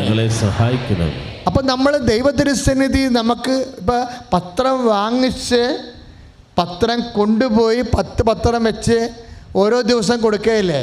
100 പത്രം വാങ്ങിക്കുന്നവർ എന്താ ചെയ്യണത്? അവർ പത്രം എല്ലാം ഒരുമിച്ച് കൊടുക്കത്തില്ല. ഓരോ ദിവസം 10 പത്രം കൊണ്ടുപോകും എവിടെയെങ്കിലും പോകുമ്പോൾ, എന്നിട്ട് ബൈ പേഴ്സൺ കൊടുക്കും. അപ്പോൾ ദൈവം അത് കാണുന്നുണ്ട്. അല്ല നിങ്ങൾ കുമ്പസാരക്കൂടിനെ അവിടെ കൊണ്ട് പാത്തിട്ടിട്ട് ഓടിക്കളരുത്. ചിലരെ പത്രം, അതുകൊണ്ടാണ് ചില ആൾക്കാർ ഇപ്പോൾ കൗൺസിലിൽ വരുമ്പോഴാണ് ഈ പ്രോയും കോന്തറ അടിച്ചു നിൽക്കുമ്പോൾ ഞാൻ പറയും, നിങ്ങളെ പത്രം എന്താ ചെയ്തത്, നിങ്ങൾ എന്താ കുമ്പസാരിച്ചതെന്നൊക്കെ ചോദിക്കും. അതോടെ പിടിമിരിവാകും. പിന്നെ എന്താ കാര്യം? ഇവരെല്ലാം കുഴപ്പത്തരം കാണിച്ചിട്ടാണ് ഇവിടെ കാര്യം കാണാൻ വേണ്ടി ചിട്ടുമെടുത്ത് നമ്പരെടുത്ത് ഡേറ്റ് എടുത്ത് വന്നിരിക്കണത്. അപ്പോൾ മെസ്സേജ് എടുക്കുമ്പോൾ നമുക്കറിയാൻ പറ്റും. അപ്പം അതുകൊണ്ട് ഒരു കാരണവശാലും ഒരു പണിയും ചെയ്യരുത്. ആ പത്രം ഏറ്റവും വലിയ സംഭവമാണ്. എന്താണ്? അത് മരിയൻ മിഷനാണ്. അമ്മയുടെ ജോലി എന്തായിരുന്നു? യേശുവിനെ ലോകത്തിന് കൊടുത്ത ആളാണ് അമ്മ. അപ്പോൾ നമ്മൾ ഈ പത്രം കൊടുക്കുന്നത് എന്തിനാണ്? യേശുവിനെ അമ്മയെപ്പോലെ ലോകത്തിന് കൊടുക്കുകയാണ്. അതുകൊണ്ടാണ് ഇപ്പോൾ 200 വീട്ടുകാരെ ഒരു പള്ളിയിലുണ്ടെങ്കിൽ അവിടെ കൊണ്ട് 2000 പത്രം വെച്ചാൽ എങ്ങനെ ശരിയാകണത്? അവിടെ വെക്കരുത്. നിങ്ങൾ വീട് വീടാന്തരം കൊണ്ടുനടന്ന് കൊടുക്കണം. എന്ത് ജാതിക്കാരായാലും എല്ലാ സൃഷ്ടികളോടുമാണ് നമ്മൾ സുവിശേഷം പ്രസംഗിക്കേണ്ടത്. ശ്രുതികട ഹല്ലേലൂയ. കരങ്ങൾ ഉയർത്തിക്കൊണ്ട് ശ്രദ്ധിക്കട്ടെ. കർത്താവായ ദൈവമേ, ഉടമ്പടി പ്രകാരമുള്ള 4ാമത്തെ പ്രമേയപ്രകാരമുള്ള കൃപാസനം പ്രേക്ഷിത ശുശ്രൂഷയെ, സുവിശേഷ ശുശ്രൂഷയെ സമർപ്പിച്ച് പ്രാർത്ഥിക്കുന്നു. കരങ്ങൾ ഉയർത്തി ശക്തമായി ശ്രദ്ധിക്കട്ടെ. കർത്താവെ, ഓരോ പത്രവും ആത്മാവാണല്ലോ, ദൈവത്തിൻ്റെ പരിശുദ്ധാത്മാവ്. കർത്താവായ ദൈവമേ, പത്രം വായിക്കുന്ന മക്കള്, അത് വിതരണം ചെയ്യുന്ന മക്കള്, കർത്താവെ, ഉടമ്പടി ദൈവപ്രകാരം അത് കൈകാര്യം ചെയ്യുന്നവരെ പരിശുദ്ധാത്മാവിൽ ശക്തിപ്പെടുത്തണമേ, സുവിശേഷം സാക്ഷിയാക്കണമേ. ഹല്ലേലൂയ. പരമദിവ്യകാരുണ്യത്തിന് ആരാധനയും സ്തുതിയും പുകഴ്ചയും ഉണ്ടായിരിക്കട്ടെ. പരിശുദ്ധ പരമദിവ്യകാരുണ്യത്തിന് ആരാധനയും സ്തുതിയും പുകഴ്ചയും ഉണ്ടായിരിക്കട്ടെ. പരിശുദ്ധ പരമദിവ്യകാരുണ്യത്തിന് ആരാധനയും സ്തുതിയും പുകഴ്ചയും ഉണ്ടായിരിക്കട്ടെ. ഇന്നും മുഴുവൻ ഈശോ സംസാരിച്ചിരിക്കുന്നത് എന്താണ്? വിശ്വസ്തതയെക്കുറിച്ചാണ്. വിശ്വസ്തതയാണ് ദൈവതിരുസന്നിധിയിലുള്ള സമ്പന്നത. ഇപ്പം ബെസ്സാനോസൊക്കെ ഇത്രയും വലിയ സമ്പത്തുണ്ടാകാൻ കാര്യം എന്താ? അവരുടെ സഹനം ടെസ്റ്റിൻ്റെ കാലത്ത്, പരീക്ഷണത്തിൻ്റെ കാലത്ത് അത് യേശുനാമത്തിൽ അവരേറ്റെടുത്ത കൊണ്ടാണ്. യേശുനാമത്തിലാണ് കൃപയെല്ലാം നിറഞ്ഞിരിക്കുന്നത്. അപ്പോൾ യേശുവിൻ്റെ കൃപ, ഉപവാസ ദിവസം എന്തുകൊണ്ടാണ്? നമ്മുടെ ശരീരം ബലഹീനമാക്കുകയാണ്. അപ്പോൾ ബലഹീനതയിലാണ് ദൈവത്തിൻ്റെ ശക്തി പ്രവർത്തിക്കുന്നത്. എപ്പോഴും നമ്മൾ ശ്രദ്ധിക്കണം, ദൈവത്തിൻ്റെ ശക്തി പ്രവർത്തിക്കാൻ പറ്റുന്ന ആധ്യാത്മിക സാഹചര്യങ്ങൾ നിലനിന്ന് പോകാൻ വളരെ ബോധപൂർവം ഉടമ്പടി വളരെ ആത്മീയ ശാസ്ത്രമനുസരിച്ച് ദൈവം നമുക്ക് ഡിസൈൻ ചെയ്ത് തന്നിരിക്കുന്നതാണ്. കാര്യം അത് കൃപ അപ്ലോഡ് ചെയ്യണം എങ്ങനെയാണ്? 2 കൊരിന്ത്യർ 12:10 അനുസരിച്ച് ഇപ്പോൾ വെളിപ്പെട്ട ഞാൻ ബലഹീനനായിരിക്കുമ്പോഴാണ് ഞാൻ ശക്തനായിരിക്കണത്. അപ്പോൾ ദൈവത്തിൻ്റെ ശക്തി ആർജിക്കാൻ വേണ്ടി ദൈവം ശക്തിയാണെന്ന് നമുക്കറിയാം.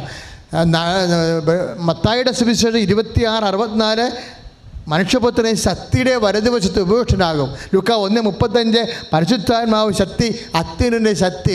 1 കൊരിന്ത്യർ 1:24 ദൈവത്തിൻ്റെ ജ്ഞാനവും ദൈവത്തിൻ്റെ ശക്തിയുമായ യേശുക്രിസ്തുവും ശക്തി. അപ്പോൾ ദൈവത്തിൻ്റെ ശക്തിയാണ് നമ്മളിലേക്ക് അപ്ലോഡ് ചെയ്യണത്. എപ്പോഴാണ് ഈ ശക്തി നമ്മളിലേക്ക് വരണത്? ഞാൻ ബലഹീനനായിരിക്കുമ്പോഴാണ് ഞാൻ ശക്തനായിരിക്കുന്നത്. അപ്പം നിന്നെ ബലഹീനമാക്കുന്ന സാഹചര്യം ഉണ്ടാകും. ചിലപ്പോൾ നാട്ടുകാർ നിന്നെ തന്തക്ക് പിടിക്കുന്ന സമയം ഉണ്ടാകും.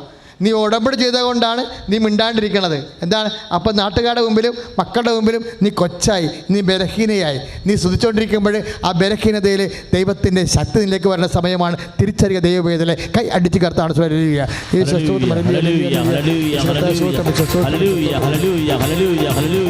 കരങ്ങൾ ഉയർത്തിക്കൊണ്ട് സ്തുതിക്കട്ടെ. കർത്താവായ ദൈവമേ, ശക്തി വരണമേ എന്ന് പ്രാർത്ഥിക്കുന്നു. ദൈവീക ശക്തി, കർത്താവേ, അത്യുന്നത ശക്തി, പരിശുദ്ധാത്മ ശക്തി, അപ്പോസ്തലന്മാരില് പ്രവാചകന്മാരില് നിറഞ്ഞ ദൈവിക ശക്തി ഞങ്ങൾ നിറയ്ക്കണമേ. യേശുക്രിസ്തുവിന്റെ പീഡാനുഭവങ്ങൾ വരുന്ന പോരായ്മ ഏറ്റു പറഞ്ഞേ. യേശുക്രിസ്തുവിന്റെ പീഡാനുഭവങ്ങൾ വരുന്ന പോരായ്മ, യേശുക്രിസ്തുവിന്റെ പീഡാനുഭവങ്ങളിൽ വരുന്ന പോരായ്മ ഞാൻ എൻ്റെ ശരീരത്തില് സംവഹിക്കുന്നു. അപ്പോൾ നമ്മുടെ ശരീരം യേശുക്രിസ്തുവിൻ്റെ പീഡാനുഭവങ്ങളെ സംഭവിക്കുമ്പോൾ നമ്മുടെ ശരീരം ആരുടെ ശരീരമാകും? ഈശോൻ്റെ ശരീരമാകും. ദൈവപിതാവ് ഈശോൻ്റെ ശരീരത്തിൻ്റെ പരിഗണന നമ്മുടെ ശരീരത്തിൽ തരുമ്പോഴാണ് നമ്മൾക്ക് ഈശോൻ്റെ കൃപ നിറയണത്. അങ്ങനെയാണ് സെബസ്ത്യാനോസൊക്കെ വിശുദ്ധനായത്. 1 കൊളോസിയൻസ് 1:24 എന്താ പറയണത്? യേശുക്രിസ്തുവിൻ്റെ പീഡാനുഭവങ്ങളിൽ വരുന്ന പോരായ്മ ഞാൻ എൻ്റെ ശരീരത്തില് സംവഹിക്കുന്നു. ശരീരത്തിൽ സംഭവിക്കാം, മനസ്സിൽ സംഭവിക്കാം. നിങ്ങൾക്ക് എന്തെങ്കിലും പീഡാനുഭവങ്ങൾ ഇപ്പം നാത്തുവിൻ്റെയൊക്കെ നിന്ന് കിട്ടിയാലും, അയൽവാസിയിൽ നിന്ന് കിട്ടിയാലും, ആങ്ങളുടെയൊക്കെ നിന്ന് കിട്ടിയാലും, ഭർത്താവിൻ്റെയൊക്കെ നിന്ന് കിട്ടിയാലും, ഭാര്യയുടെയൊക്കെ നിന്ന് കിട്ടിയാലും, മനസ്സിനോ ശരീരത്തിന് വരുന്ന പോരായ്മ നമ്മൾ എന്ത് ചെയ്യും? വരുന്ന പീഡനങ്ങൾ എന്ത് ചെയ്യും? യേശുക്രിസ്തുവിൻ്റെ നാമത്തിൽ സ്വീകരിക്കാം. യേശുക്രിസ്തുവിൻ്റെ ഉടമ്പടിക്കാലത്ത് വിശുദ്ധി സത്യം പ്രാപിക്കണം. അങ്ങനെയാണ്. അപ്പോൾ നമുക്ക് ലഭിക്കുന്ന പീഡാനുഭവങ്ങളെ മാനസികമോ ശാരീരികമോ തെറ്റിദ്ധാരണയോ സംശയമോ അല്ലെങ്കിൽ നമ്മളെ ചവിട്ടിക്കൂട്ടുന്ന രീതിയിലുള്ള നമ്മളെ ഒരു പഴന്തുണിയുടെ വില പോലും നമുക്ക് തരാത്ത രീതിയിലുള്ള കടന്നുകയറ്റങ്ങളും അതിശക്തങ്ങളും കാണിക്കുമ്പോൾ you don't talk at all. നീ സംസാരിക്കരുത്. എന്താണ്? നീ ഉടമ്പടി ചെയ്തിരിക്കുന്ന ആളിൻ്റെ ജീവിത മാതൃകയാണ് നമ്മുടെ മാതൃക. അവൾ സംസാരിച്ചില്ല, ഹൃദയത്തിൽ സംഗ്രഹിച്ചു. എന്താണ്? അത് ശക്തിയുടെ സമയമാണെന്ന്, ദൈവത്തിൻ്റെ കൃപ ചൊരിയുന്ന സമയമാണെന്ന് അവൾക്ക് പരിശുദ്ധാത്മാവിൻ്റെ വിവേചനമുണ്ട്. ആ വിവേചനത്തിൻ്റെ പാഠങ്ങൾ ഉൾക്കൊണ്ടുകൊണ്ടാണ് ഞാൻ നിങ്ങളോട് സംസാരിക്കുന്നത്. ഉടമ്പടിക്കാലത്ത് ഇതുപോലെ നമ്മളോർക്കും ദൈവമേ ഞാൻ ഉടമ്പടി ചെയ്തല്ലോ, ഞാൻ പ്രാർത്ഥിച്ചല്ലോ, ഞാൻ ഉപവസിച്ചല്ലോ, വിശുദ്ധീകരിച്ചല്ലോ, എന്നിട്ട് ഇവിടെ കുരിശാണല്ലോ എന്ന് പറഞ്ഞാൽ നിനക്ക് കുരിശ് തന്നില്ലേ പിന്നെ ആർക്കാണ് കുരിശ് കൊടുക്കേണ്ടതെന്ന് ദൈവം തിരിച്ചു ചോദിച്ചാൽ നീ മിണ്ടാണ്ടിരിക്കേണ്ടി വരും. അതുകൊണ്ട് ദൈവവേദന നീ ഇങ്ങനെയുള്ള പരീക്ഷണ സമയത്ത് നീ മൗനമായിരിക്കണം. കാര്യം കർത്താവ് യുദ്ധം ചെയ്യേണ്ട സമയമാണ്. അതാണ് പുറപ്പാട് 14:14 നിങ്ങൾ മൗനമായിരിക്കുക.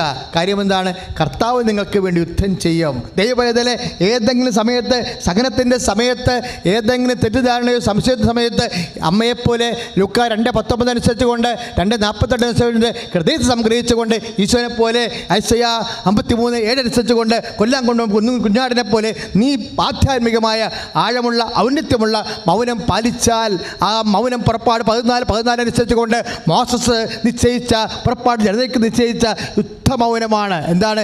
കർത്താവ് യുദ്ധം ചെയ്യാൻ പോകുന്നു, നീ മൗനമായിരുന്നാൽ മതി. ദൈവ പൈതലെ, ദൈവത്തിൻ്റെ നാമത്തിൽ, വചനത്തിൻ്റെ പേരിൽ നീ കർത്താവിൻ്റെ വചനം പാലിച്ചുകൊണ്ട് മൗനമായിരുന്നു കഴിഞ്ഞാൽ നിനക്ക് വേണ്ടി കർത്താവ് യുദ്ധം ചെയ്യുന്ന സമയമാണ്. നീ ജയിക്കുന്ന സമയമാണ്. നിൻ്റെ വിജയപേര് മുഴങ്ങുന്ന സമയമാണ്. കൈ അടിച്ച് കർത്താവ് ഹല്ലേലൂയ, ഹല്ലേലൂയ, ഹല്ലേലൂയ, ഹല്ലേലൂയ, ഹല്ലേലൂയ. കരങ്ങൾ ഉയർത്തിക്കൊണ്ട് സ്തുതിക്കട്ടെ. കർത്താവായ ദൈവമേ, അവിടുത്തെ സാന്നിധ്യം ഞങ്ങളുടെ മേൽ നിറയ്ക്കണമേ. ജീവിതത്തെ പ്രതികൂല സാഹചര്യങ്ങളില് കർത്താവെ, സങ്കടക്കടലിൽ മൗനം പാലിച്ച് കർത്താവെ, ജീവിതത്തെ പരിശുദ്ധാത്മയിൽ നിറഞ്ഞ പരിശുദ്ധാത്മ ശക്തി ആവാഹിച്ചെടുക്കുമ്പോൾ കർത്താവെ, ഞങ്ങൾക്ക് വേണ്ടി യുദ്ധം ചെയ്യണമേ. സന്തോഷത്തോടെ എല്ലാവരും നിൽക്കുക.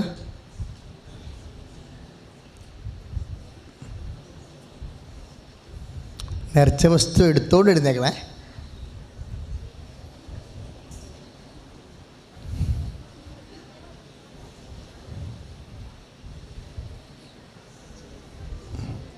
ഇത്രയും വചനം ഈശോ നമുക്ക് അഭിഷേകമായി തന്നപ്പോൾ തന്നെ ഓർക്കുക, നമ്മൾ രക്ഷപ്പെട്ടെന്ന്. കർത്താവ് ഇപ്പോൾ വെളിപ്പെടുത്തിയ വചനങ്ങളില്ലേ, ദൈവം നിങ്ങളെ സ്നേഹിക്കുന്നു, നിങ്ങളെ അനുഗ്രഹിക്കുന്നു എന്നതിൻ്റെ അടയാളമാണ്. ഇപ്പോൾ അച്ഛൻ പ്രാർത്ഥിക്കാൻ പോകുന്നത് ഉടമ്പടി പ്രകാരമുള്ള നിങ്ങളുടെ മക്കളില്ലാത്തവർക്ക് വേണ്ടി പ്രാർത്ഥിക്കും. ഇപ്പോൾ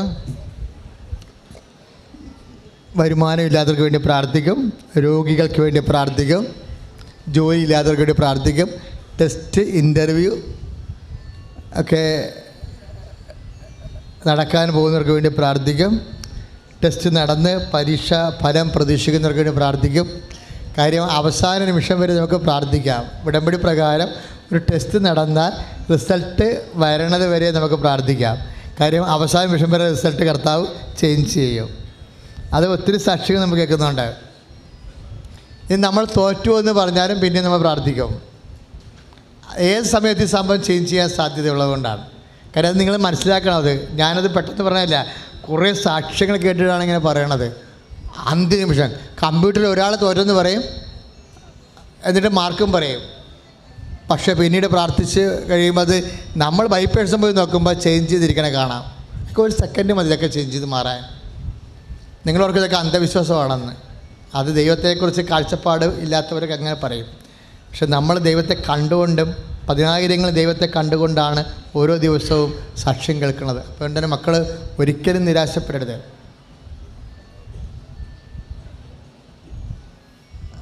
നിങ്ങളിപ്പോൾ സ്തുതിച്ചുകൊണ്ടിരുന്നാൽ മാത്രം മതി. അച്ഛൻ നിങ്ങളുടെ ഉടമ്പടി വിഷയങ്ങളെല്ലാം കർത്താവിനെ സമർപ്പിച്ച് എല്ലാ അപേക്ഷകളെയും അനുഗ്രഹമാക്കി എല്ലാ സകലങ്ങളെയും സാക്ഷ്യമാക്കി ദൈവം നിന്നെ അനുഗ്രഹിക്കുന്ന സമയമാണ്.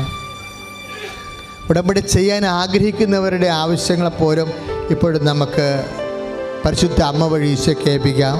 സന്തോഷത്തോടെയും പ്രത്യാശയോടെയും സ്തുതിക്കട്ടെ. ഹല്ലേലൂയ.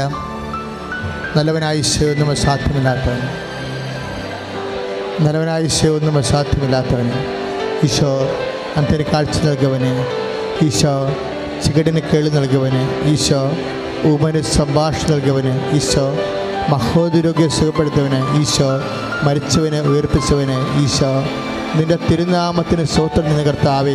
നിൻ്റെ വിശുദ്ധ രക്തം ഓരോ ശരീരത്തിൽ ഒഴുക്കണമേ. അസ്ഥിരോഗങ്ങൾ, വാതരോഗങ്ങൾ, ആന്തരിക അവയവ രോഗങ്ങൾ, ഹൃദയരോഗങ്ങൾ, കരട് രോഗങ്ങൾ, കിഡ്നി രോഗങ്ങൾ, അന്ത്രാസ് രോഗങ്ങൾ കർത്താവേ, പങ്ക്രിയാസിൻ്റെ രോഗങ്ങൾ, ഗർഭാശയ രോഗങ്ങൾ, മൂത്രാശയ രോഗങ്ങൾ, കുടരോഗങ്ങൾ, അൾസർ, അരിസസ്, പിസ്റ്റുല, PCOD കർത്താവേ, മാസപ്പതിവുകൾ, ക്രമം തെറ്റുന്നവർ, ഇല്ലാത്തവർ, യേശു ക്രിസ്തു നാമത്തിൽ നടുവേദന, തലക്കുട സ്പോണ്ടിലോസിസ്, തലവേദന, ശിരസ് രോഗങ്ങൾ യേശു നാമത്തിൽ മാറിപ്പോട്ടെ.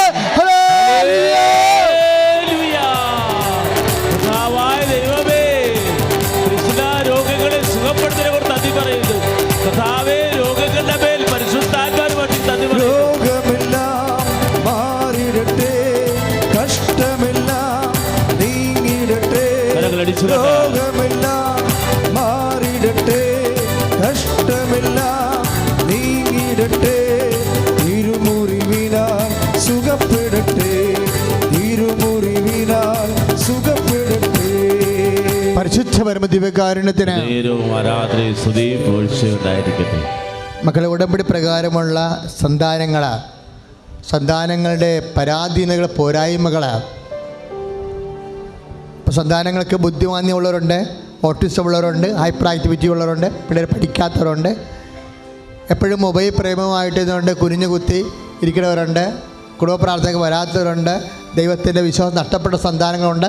സന്താനങ്ങളുമായി ബന്ധപ്പെട്ട പഠനങ്ങൾ, അവരുടെ പരീക്ഷകൾ, അവരുടെ ജോലി, ഇങ്ങനെ പിന്നെ തെറ്റായ ഒത്തിരിയേറെ ദുശ്ശീലങ്ങൾ, ഇങ്ങനെ സന്താനങ്ങളെല്ലാം ഉടമ്പടിയുടെ വാഗ്ദാനങ്ങളുടെ ഭാഗമാണ്. അതുകൊണ്ട് മക്കളില്ലാത്തവർ തൊട്ട് മക്കളുള്ളവരുടെ ഹൃദയഭാരം ഉൾപ്പെടെ കർത്താവിൻ്റെ തിരുസന്നിധിയിൽ സമർപ്പിക്കുന്ന സമയമാണ്. സ്തുതിക്കട്ടെ. ഹല്ലേലൂയ.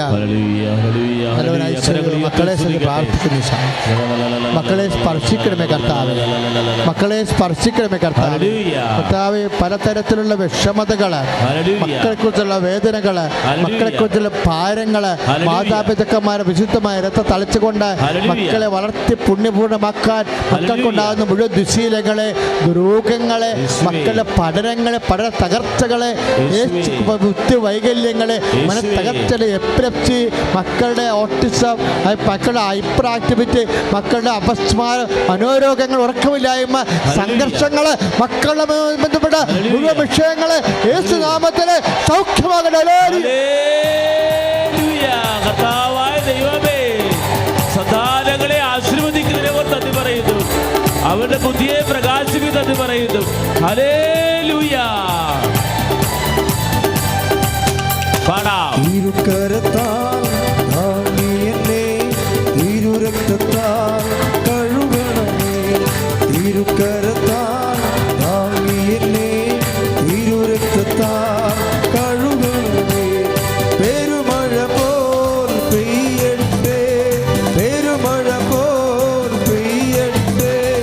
യേശുവിൻ രക്തം, യേശുവിൻ രക്തം, യേശുവിൻ തിരുരക്തം, യേശുവിൻ രക്തം, യേശുവിൻ രക്തം, യേശുവിൻ തിരുരക്തം. പരിശുദ്ധ പരമദിവ്യകാരുണ്യത്തിന് നേരവും ആരാധനയും സ്തുതിയും പുകഴ്ചയും ഉണ്ടായിരിക്കട്ടെ. മക്കളെ, ഈ പച്ചൻ പ്രാർത്ഥിക്കാൻ പോകുന്നത് വരുമാന മാർഗം ഇല്ലാത്തവരെ, ഉള്ള വരുമാനം കൊണ്ട് കുടുംബം പോറ്റാൻ പറ്റാത്തവർ, ജോലി തകർച്ച, പ്രൊമോഷൻ ഇല്ലാത്തവർ, അതുപോലെ ജോലി എടുക്കുന്ന പൈസ കിട്ടാതെ കുടുങ്ങിപ്പോയവർ, ജോലി ഇല്ലാത്തവർ, അതിങ്ങനെ ഓരോ ജോലിയൊക്കെ ചെയ്തിട്ട് വലിയ കടവും ബാധ്യതയുമായി എങ്ങനെ ജീവിക്കുമെന്ന് അറിയാതെ വാടക താമസിക്കുന്നവർ, സ്ഥലം നഷ്ടപ്പെട്ടവർ, സ്ഥലം വിൽക്കാനുള്ളവർ, സ്ഥലം വാങ്ങാനുള്ളവർ, വീട് വിൽക്കാനുള്ളവർ, ഇങ്ങനെ എല്ലാവർക്കും സ്തുതിയുടെ ഹല്ലേലൂയ. കർത്താവ് മിശിഹായേ, ഈശോ സ്പർശിക്കണമേ കർത്താവേ. പലതരത്തിലുള്ള മക്കൾ, വേദനിക്കുന്ന മക്കൾ, വേലയും കൂലിയുമില്ലാത്ത മക്കൾ, വരുമാനമില്ലാത്ത മക്കൾ, ഉള്ള വരുമാനം ജീവിക്കാൻ പറ്റാത്തവർ, യേശു ക്രിസ്തു നാമത്തിൽ വരുമാന മാർഗങ്ങൾ, സമൃദ്ധികൾ ഉടമ്പടിയുടെ വാഗ്ദാന പ്രകാരം നിറഞ്ഞ് വസിക്കട്ടെ. ഹല്ലേലൂയ. ഹല്ലേലൂയ. ഹല്ലേലൂയ. ഹല്ലേലൂയ. ഹല്ലേലൂയ. ഹല്ലേലൂയ. നേരവും ആരാധനയും സ്തുതിയും പുകഴ്ചയും ഉണ്ടായിരിക്കട്ടെ. മക്കളെ, നമ്മളിപ്പോഴും പ്രാർത്ഥിക്കാൻ പോകുന്നത് വിദൂര യാത്ര ചെയ്യുന്നവർ, വിദേശ ജോലിക്ക് വേണ്ടി ശ്രമിക്കുന്നവർ, അതിനുവേണ്ടി ഒരുങ്ങുന്നവർ, പിന്നെ പണം കൊടുത്തിട്ട് കുടുങ്ങിപ്പോയവർ, വേറെ മാർഗമൊന്നുമില്ലാതെ വേദനിക്കുന്നവർ. ഇപ്പോഴേ കർത്താവ് വേറെ ഒരു വിഷയം കാണിച്ചുകൊണ്ടിരിക്കുകയാണ്. അതായത് ആമാശയം തിരിഞ്ഞുപോയി, എന്നിട്ട് വയറ് ബൾജ് ചെയ്തിരിക്കുന്നു. ആമാശയം നേരെ ഉള്ള സ്ഥലത്ത് നിന്ന് ചലനമായിട്ട് മാറിപ്പോയിട്ട് ആമാശയത്തിൻ്റെ പുറകു ഭാഗമാണ് വയറിൽ മുമ്പിലിരിക്കുന്നത്. ആ വ്യക്തിയെ കർത്താവ് സ്പർശിച്ച് സുഖപ്പെടുത്തിക്കൊണ്ടിരിക്കുന്ന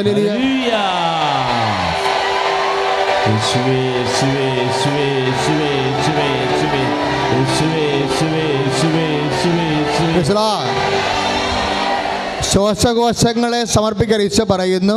കടന്നക്കൂട് പോലെയുള്ള ഭാഗങ്ങൾ കാണിക്കുന്നു. ശ്വാസകോശങ്ങൾക്ക് ആന്തരികമായ ദ്രവിപ്പുള്ളവരെ, കഫം തങ്ങി നിൽക്കുന്നവരെ, കഫം മാറാത്തവരെ, എപ്പോഴും ശ്വാസം മുട്ടുള്ളവരെ കർത്താവ് സുഖപ്പെടുത്തിക്കൊണ്ടിരിക്കുന്നു. ഹല്ലേലൂയ. ഹല്ലേലൂയ. ഹല്ലേലൂയ. ഹല്ലേലൂയ. ഹല്ലേലൂയ. ഹല്ലേലൂയ. ജീസസ്.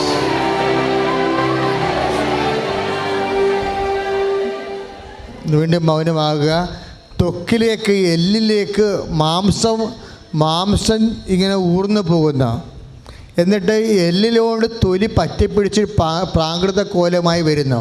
ആ വ്യക്തികളെ മാംസം സ്ക്യൂസ് ചെയ്ത് പോയിട്ട് തൊലി എല്ലിനോട് പറ്റിപ്പിടിച്ചുകൊണ്ടിരിക്കുന്ന വ്യക്തിയെ, ചിലപ്പോൾ കിടപ്പ് രോഗിയാകാം, ചിലപ്പോൾ ഇവിടെ ഉണ്ടാകാം, എന്തുമായിക്കൊള്ളട്ടെ, കർത്താവ് വ്യക്തിയെ സ്പർശിച്ച് സൗഖ്യത്തേക്ക് നയിച്ചുകൊണ്ടിരിക്കുന്ന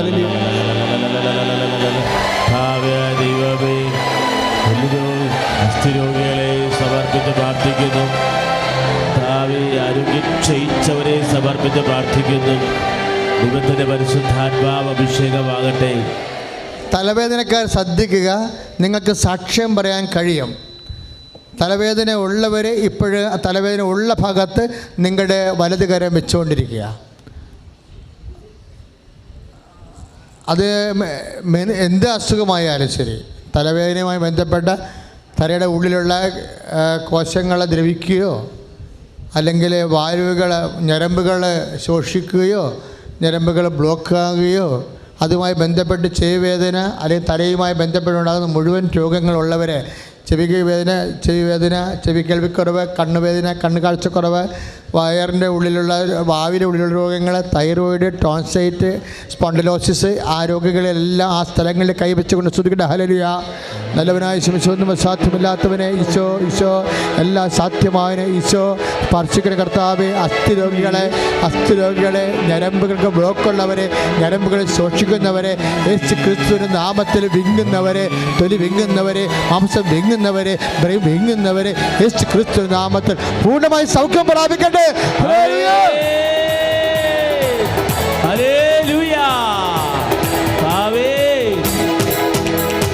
ആരാധിക്കുമ്പോൾ വിടുതൽ, ആരാധിക്കുമ്പോൾ സൗഖ്യം, ആരാധിക്കുമ്പോൾ വിടുതൽ, ആരാധിക്കുമ്പോൾ സൗഖ്യം.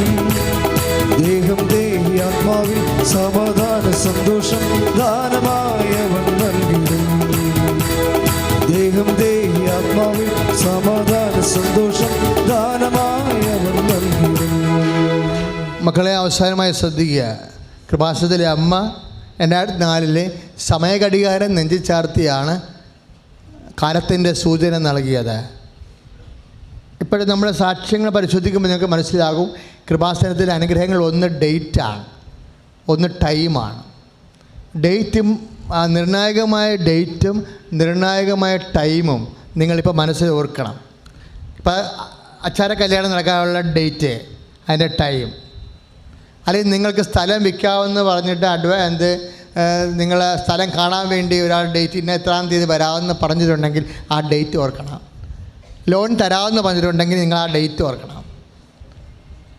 അതുപോലെ തന്നെ നിങ്ങൾ പ്രഗ്നൻ്റ് ആകണമെങ്കിൽ പ്രഗ്നൻ്റ് ഡേറ്റ് പറഞ്ഞിട്ടുണ്ടെങ്കിൽ ആ ഡേറ്റ് ഓർക്കണം. പരീക്ഷകളുടെ ഡേറ്റുകളുണ്ട്, ആ ഡേറ്റ് ഇപ്പോൾ ഓർക്കണം. പരീക്ഷ എഴുതുന്ന സമയമുണ്ട്, ആ സമയം നിങ്ങൾ ഓർക്കണം. എവിടെയെങ്കിലും ജോലിക്ക് യാത്രക്ക് പോകണമെങ്കിൽ അതിൻ്റെ ഡേറ്റ് ഉണ്ട്, അതിൻ്റെ സമയമുണ്ട്, അത് ഓർക്കണം. ആർക്കെങ്കിലും പണം നിങ്ങൾക്ക് തരാമെന്ന് പറഞ്ഞിട്ടുണ്ടെങ്കിൽ ഇത്രാം തീയതി എന്നവർ പറഞ്ഞു കാണും, ആ ഡേറ്റ് ഇപ്പോൾ ഓർക്കണം. നിങ്ങൾ കൊടുക്കാമെങ്കിൽ അവർ നിങ്ങളെ ഭീഷണിപ്പെടുത്തിയിട്ടുണ്ടെങ്കിൽ ഇത്രാം തീയതി കൊടുക്കാമെന്ന് അവരോട് പ്രോമിസ് ചെയ്തിട്ടുണ്ട്, ആ ഡേറ്റ് ഓർക്കണം. ആ ഡേറ്റ് ഇപ്പോൾ നിങ്ങൾ ഓർക്കുക. നിങ്ങളുമായിട്ട് ബന്ധപ്പെട്ട ഡേറ്റുകൾ, ഈ ദിവസങ്ങളിൽ വരാൻ നിർണായകമായ ഡേറ്റുകൾ ഓർക്കുക. അമ്മ തീയതികളുടെ മേൽ സമയത്തിൻ്റെ മേലുള്ള അധികാരി അമ്മയാണ്.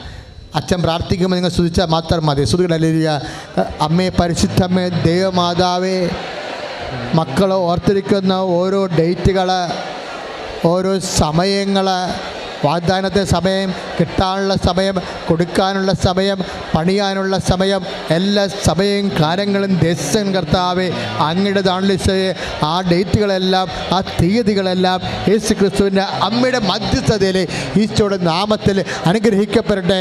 സമയങ്ങൾ അനുഗ്രഹിക്കപ്പെടട്ടെ, മുഹൂർത്തങ്ങൾ അനുഗ്രഹിക്കപ്പെടട്ടെ. സ്തുതിയുടെ ഹല്ലേലൂയ. കരങ്ങൾ ഉയർത്തിക്കൊണ്ട് സ്തുതിക്കട്ടെ. കർത്താവായ ദൈവമേ, സമയ സന്ദർഭങ്ങൾ അധികാരം പ്രഖ്യാപിച്ചുകൊണ്ട് പ്രത്യക്ഷപ്പെട്ട പരിശുദ്ധ ദൈവമാതാവേ, ഈ മക്കളെ എല്ലാ ഡേറ്റുകളിലേക്കും പരിശുദ്ധാത്മാവിനെ വർഷിക്കണമേ. സ്വഭാവന ആശീർവാദമാണ്. നമ്മുടെ മത്സ്യത്തൊഴിലാളി സഹോദരങ്ങളുടെ നേർച്ച വസ്തുക്കൾ ഇവിടെ ഇരിക്കുന്നുണ്ട്. അവർക്ക് വേണ്ടി നമ്മൾ ആദ്യം പ്രാർത്ഥിക്കാം. ഇവിടെ നേർച്ച വസ്തു വെക്കാത്ത മത്സ്യത്തൊഴിലാളി സഹോദരങ്ങളുണ്ട്. അവർ അത് ഉയർത്തിപ്പിടിച്ചാൽ മതി കയ്യിലുണ്ടെങ്കിൽ. പ്രാർത്ഥിക്കുക. കർത്താവായ ദൈവമേ, 5 അപ്പവും 2 മീനും കൊണ്ട് 5000 പേരെയും 7 അപ്പവും ഏതാനും മത്സ്യങ്ങളും കൊണ്ട് 4000 പേരെയും സംതൃപ്തരാക്കിയ സർവശക്തനും കാരുണ്യമായ ദൈവമേ, അങ്ങേ ഞങ്ങൾ ആരാധിക്കുകയും സ്തുതിക്കുകയും അങ്ങേക്ക് നന്ദി പറയുകയും ചെയ്യുന്നു. നിത്യം കന്യകയും നിന്റെയും ഞങ്ങളുടെയും അമ്മയുമായ പരിശുദ്ധ കന്യാമറിയത്തിൽ മീൻ പിടുത്തക്കാരായ വിശ്രുത ശ്രീഖന്മാരുടെയും സംരക്ഷണത്തിൽ ഞങ്ങളുടെ വള്ളത്തിനെയും വലയെയും യന്ത്രത്തെയും തൊഴിലാളികളെയും അങ്ങയുടെ തിരുസന്നിധിയിൽ സമർപ്പിക്കുന്നു. കർത്താവേ, മീനുള്ള കടലിലേക്ക് വള്ളത്തിന്റെയും ബോട്ടിന്റെയും തലയെ തിരിച്ചു വിടണമേ. വലയിലേക്ക് മത്സ്യങ്ങളെ ആകർഷിക്കണമേ. വലയിൽ ഉൾക്കൊള്ളുന്ന മത്സ്യങ്ങളെ വായ്ത്തരയിൽ ബന്ധിക്കണമേ.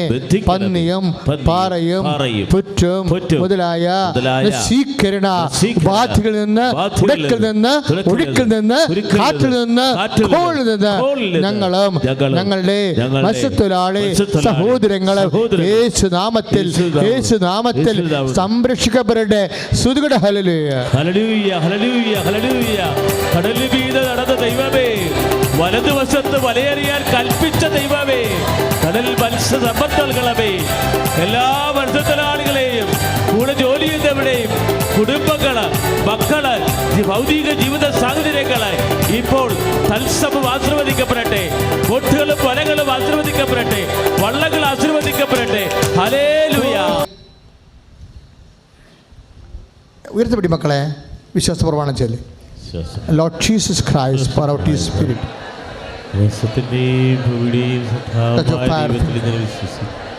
സാക്കുത്ത പ്രശസ്തി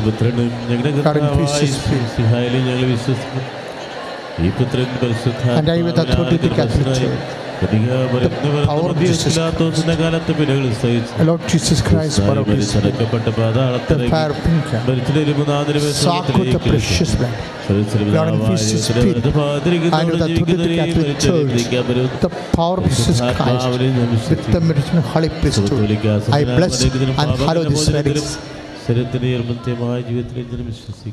അപ്പോൾ ഉടമ്പടി ചെയ്യാത്തൊരു, ഉടമ്പടി പത്രമില്ലാത്തൊരു, ഉടമ്പടി പുതുക്കിയിട്ടുള്ളൊരു 50 പേർക്ക് വേണമെങ്കിൽ നിൽക്കാവുന്നതാണ്. മറ്റുള്ളവർ കർത്താവിനോട് നന്ദി പറഞ്ഞ് അനുഗ്രഹം പ്രാപിച്ച് സന്തോഷമായിട്ട് നിങ്ങൾ ഭവനങ്ങളിലേക്ക് പോകാം. പത്രം വാങ്ങിച്ചിട്ട് പോവുക.